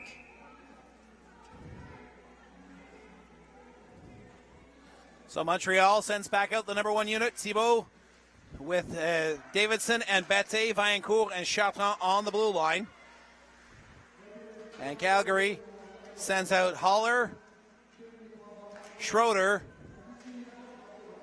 Purcell, and Page on this penalty kill. Here's Chartrand with a shot from the point, knocked down in front of the net by Haller, and she will play it out to center. Chartrand settles a disc down. Ooh, hit in the neutral zone, and the gate has been opened up at the Calgary bench for a line change, and Vanessa Davidson almost went through it. Very, very fortunate. That is never a play that you want to see. Puck behind the Calgary goal line. Vaillancourt comes up with it. Vaillancourt looking for somebody in the slot. Vaillancourt knocked down as she tried to cut across the grain. Peary knocked it away from her, and here comes Stone on the left side. Stone, short-handed, takes a shot, and a kick save by Aron as she had a player on the right side with her, but a good opportunity there for Calgary, and probably the right play. Lead pass for Vaillancourt, right side. Drop pass, Davidson. She's got Bette going to the goal. Davidson was stick checked from behind. And a great defensive play as Stone came back to knock down the former Martlet captain. Here's a shot by Vaillancourt. Blockered aside by the netminder Desjardins. Stone knocks down Davidson in the slot. Here's Vaillancourt. Backhander. Thibault with a shot. Point blank range. She is robbed by Desjardins to keep the score 2-0. I'm very amazed with how many 2-on-1s and breakaway Montreal's been given to Calgary on PK. It's quite and Thibault trying to with a good chance to score there, but couldn't get it up high enough. She was in tight. Now on the short rebound, and that's Desjardins. That's what you want to be doing as a goaltender. If you're giving up rebounds, you don't want them out far. Because if you go with those juicy rebounds, that's where somebody's got the opportunity to pick a corner on you. Yeah. There was nothing to shoot at there, but a great stop by Desjardins, who is definitely in line for one of the 3 stars in tonight's game. For sure. Bringing the puck up on the right side, Emmanuel Blais. Drop pass for Provo. She overskates it and backhanding it out to center. And down the ice is Curio. Stacey Tardif in her own zone as the penalty has now expired to Berzins. She's back on the ice, and Calgary's getting 5 aside. 7 minutes, 20 seconds to go in the third period. Still 2-0 Montreal. The shot goes off of Hill's stick right to her netminder, Aron. And here is a steal, Abby Lacking. Lacking in the offensive zone.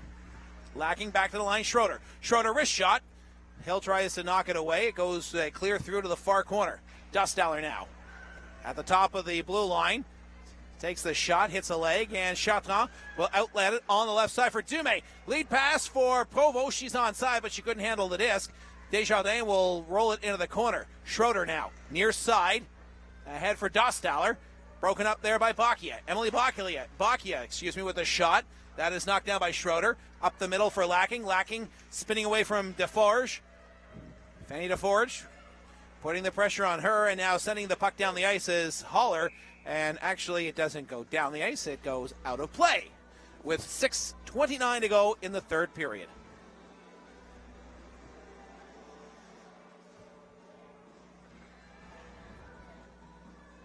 A reminder that our next game here on the Streaming Sports Network comes your way a week from tonight when Montreal travels to Toronto to take on the Furies. That's a 7:30 puck drop.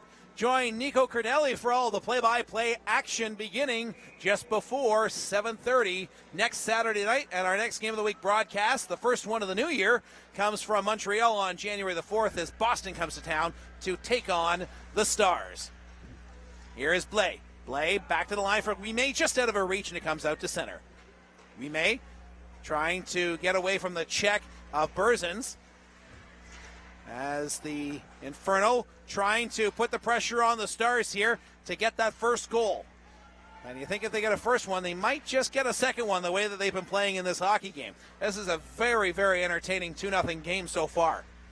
Both teams playing very well. O'Grady on the right side. Tries to power the puck in. That's a battle that was seen on many occasions. Chartrand versus O'Grady when the two played in the RSEQ conference. O'Grady for the Carleton Ravens, Chartrand for the Martlets.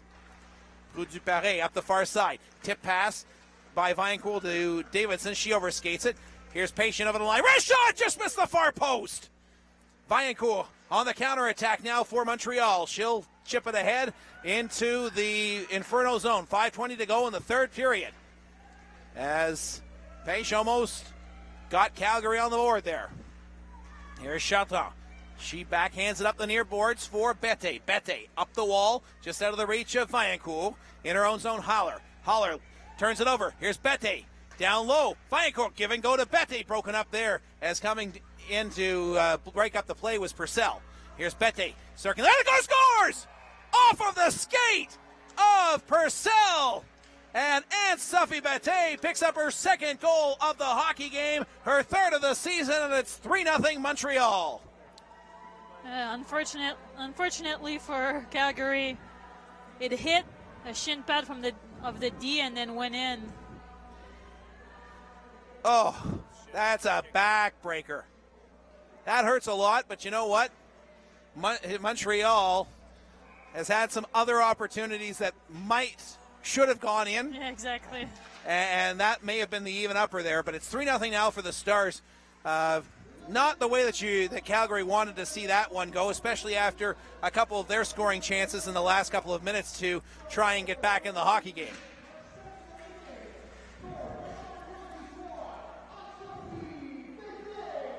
Hill at center, over to the near side, broken up there by Curio. So Vaillancourt gets an assist. She gets the only assist on the goal. So it's 3-0 Montreal here. 4:15 to go in regulation time. Webster stood up there by Thibault at center, and here is Stacey Tardif. She'll roll the puck into the offensive zone, and a penalty coming up here to Calgary. It is going to be a body checking call, and it's going to go to Carolina Urban.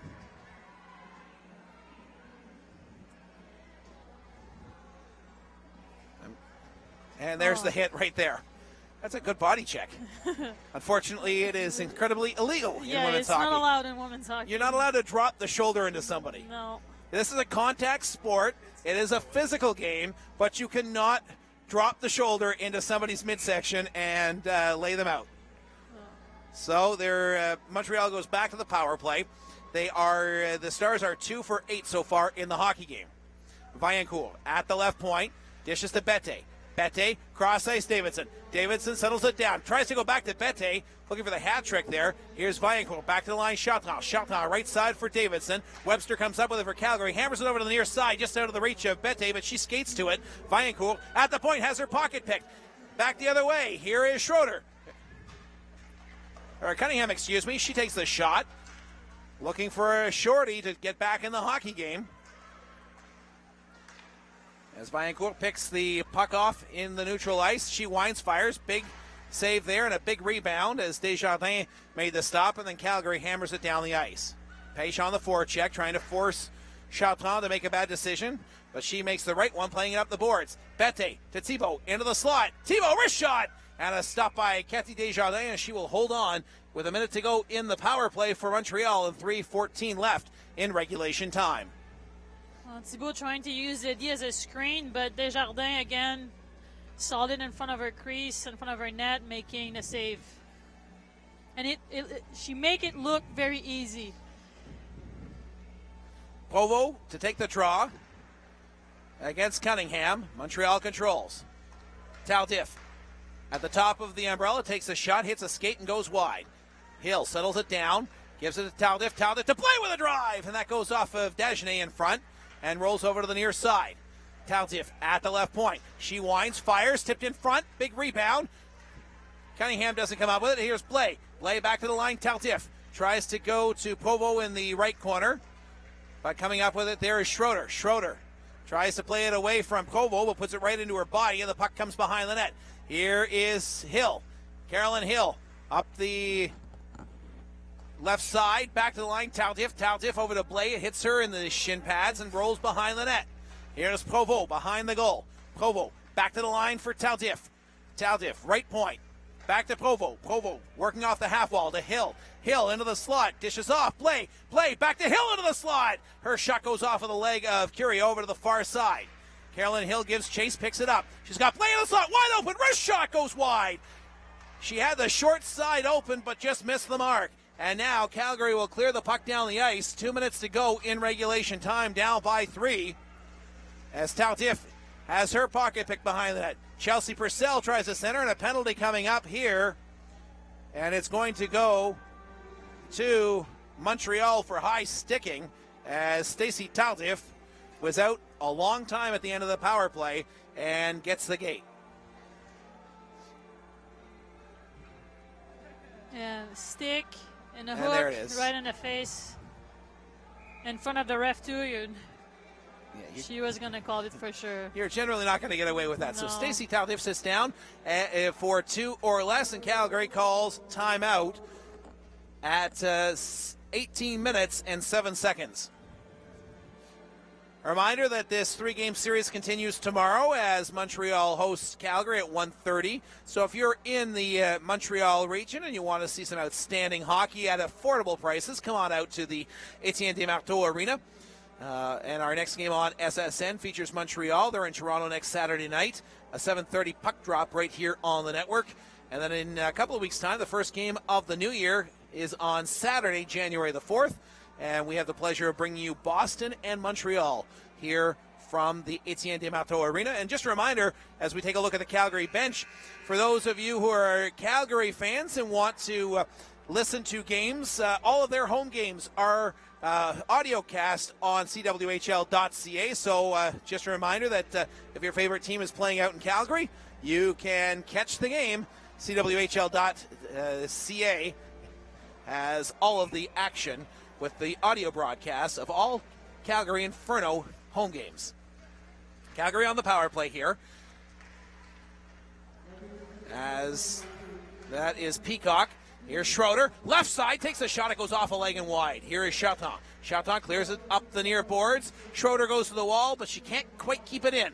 She waits for her teammates to get back on side. Plays it back to Curio.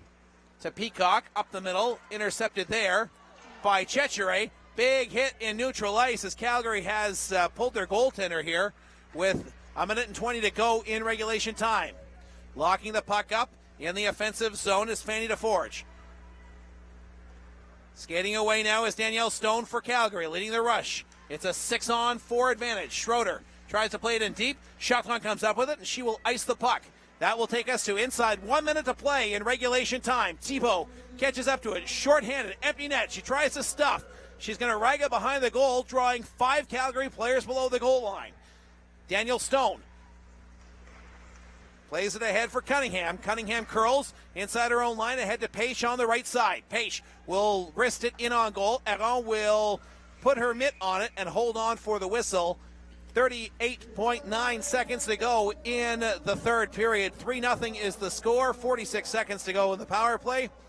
And Calgary is going to have to score often in a very, very short period of time. Exactly, but they do finish on power play, though. Purcell takes the draw, wins it, shot, and a high shot that is stopped by Aron. She did not see that until Webster's drive hit her in the shoulder. Montreal going for the empty net goal. The shot goes wide. 30 seconds to go in the hockey game.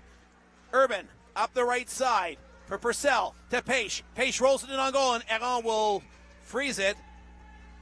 And she was looking just to clear it in the corner, but the referee blew the play right away. So 21.4 seconds to go. Face-off coming back in Montreal territory. On their last face-off, Calgary got a great scoring chance. Yeah, with a great shot. Trying to go top shelf there, but Caron stood high on her net, and made the save. Hit her shoulder, rebound in the corner. So still 6-on-5 here as Calgary has pulled their goaltender. Peacock taking the draw against Davidson. Peacock wins it. Here's Webster. She leaves it there.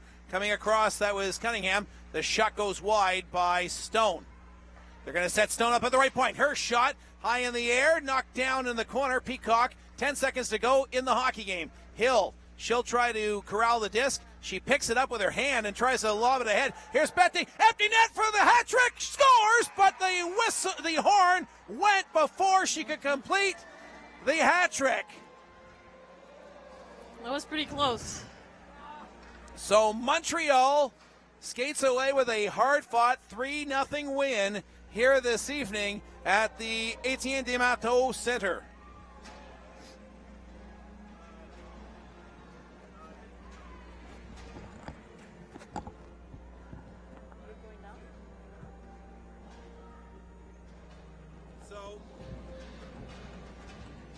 A 3-0 victory. Ann-Sophie with a pair of goals in the hockey game. 2 power play markers in the contest for Montreal as they win 3-0. Bette with a pair of goals. Davidson the other one on the power play as they beat Calgary by a final score of 3-0. The final shots on goal in the third period, Calgary with 11 shots, Montreal with 7 in the third period. So make the game total for Montreal 32 and for Calgary 27. A 3-0 win for the Stars this evening here at the Desmarteau Arena. The next game for the Stars is tomorrow, and they will host Calgary again, a 1:30 puck drop here at the Desmarteau Arena as the teams will salute the fans who made their way to the contest here tonight.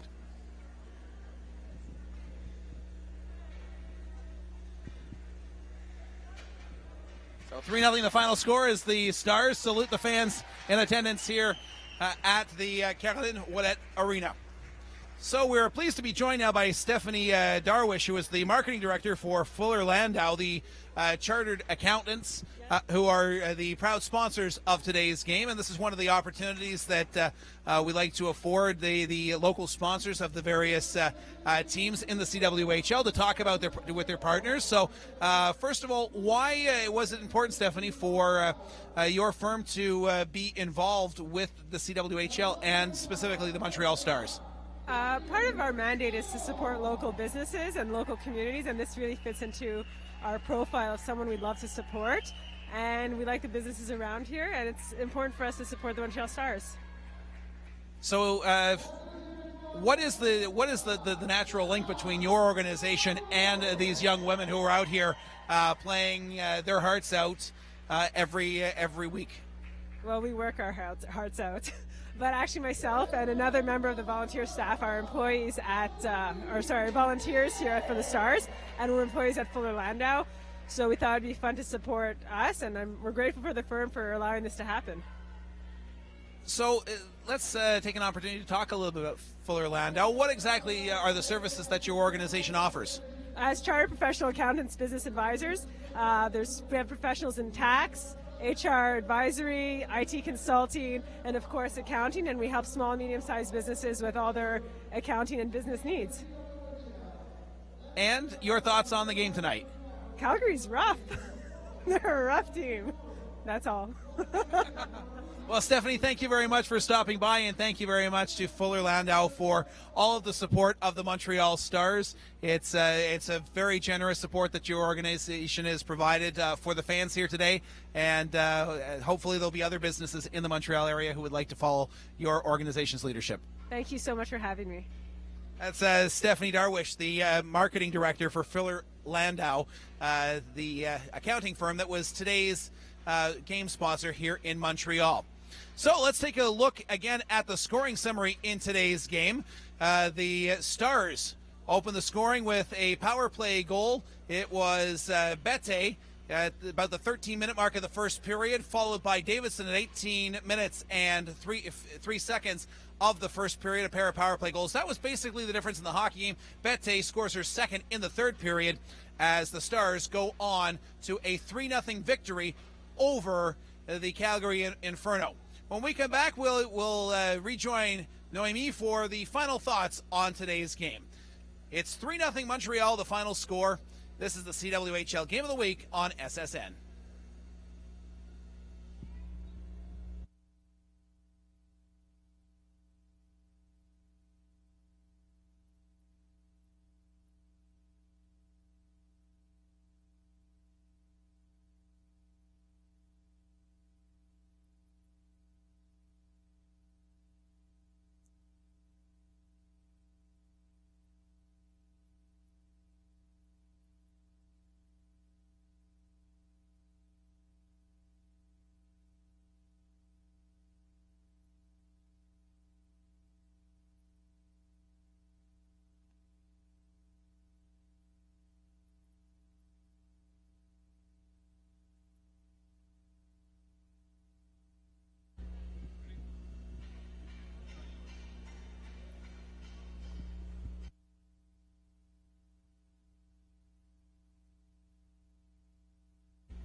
The Montreal Stars defeat the Calgary Inferno 3-0 here at the Etienne Desmarteaux Arena in Montreal. Noémie, a very valiant effort for Calgary, who got off the plane and arrived here about 20 minutes before they had to get on the ice for the pregame warm-up. I think it was a full effort for Calgary, and Montreal capitalized on the opportunities that were presented to them. Mm-hmm. Well, like I said at the beginning of the game, Calgary, a very well organized, very well coached team. And you can tell today by the way they played, strong forecheck. They played well defensively, stopping a lot of Montreal Stars power play. So I think we can expect a good matchup tomorrow again. But they did have difficulty containing the number one unit of Vaillancourt, Bette, and Davidson.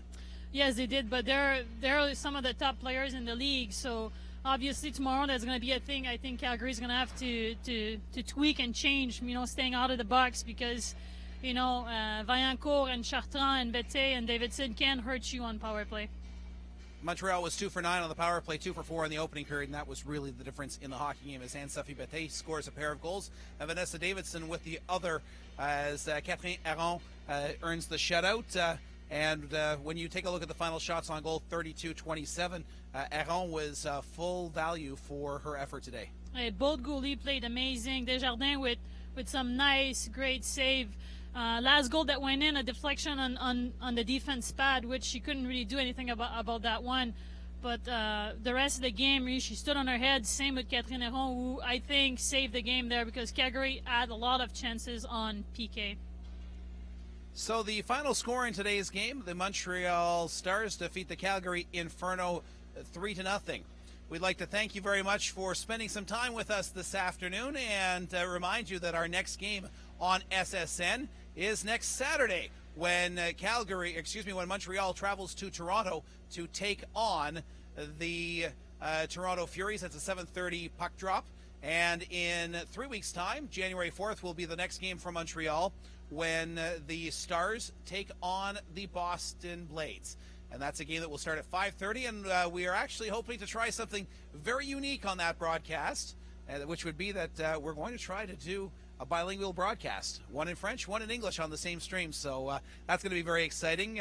Noémie, thank you very much for stopping by today in English, and maybe next time we'll be doing it in French. Thank you for having me.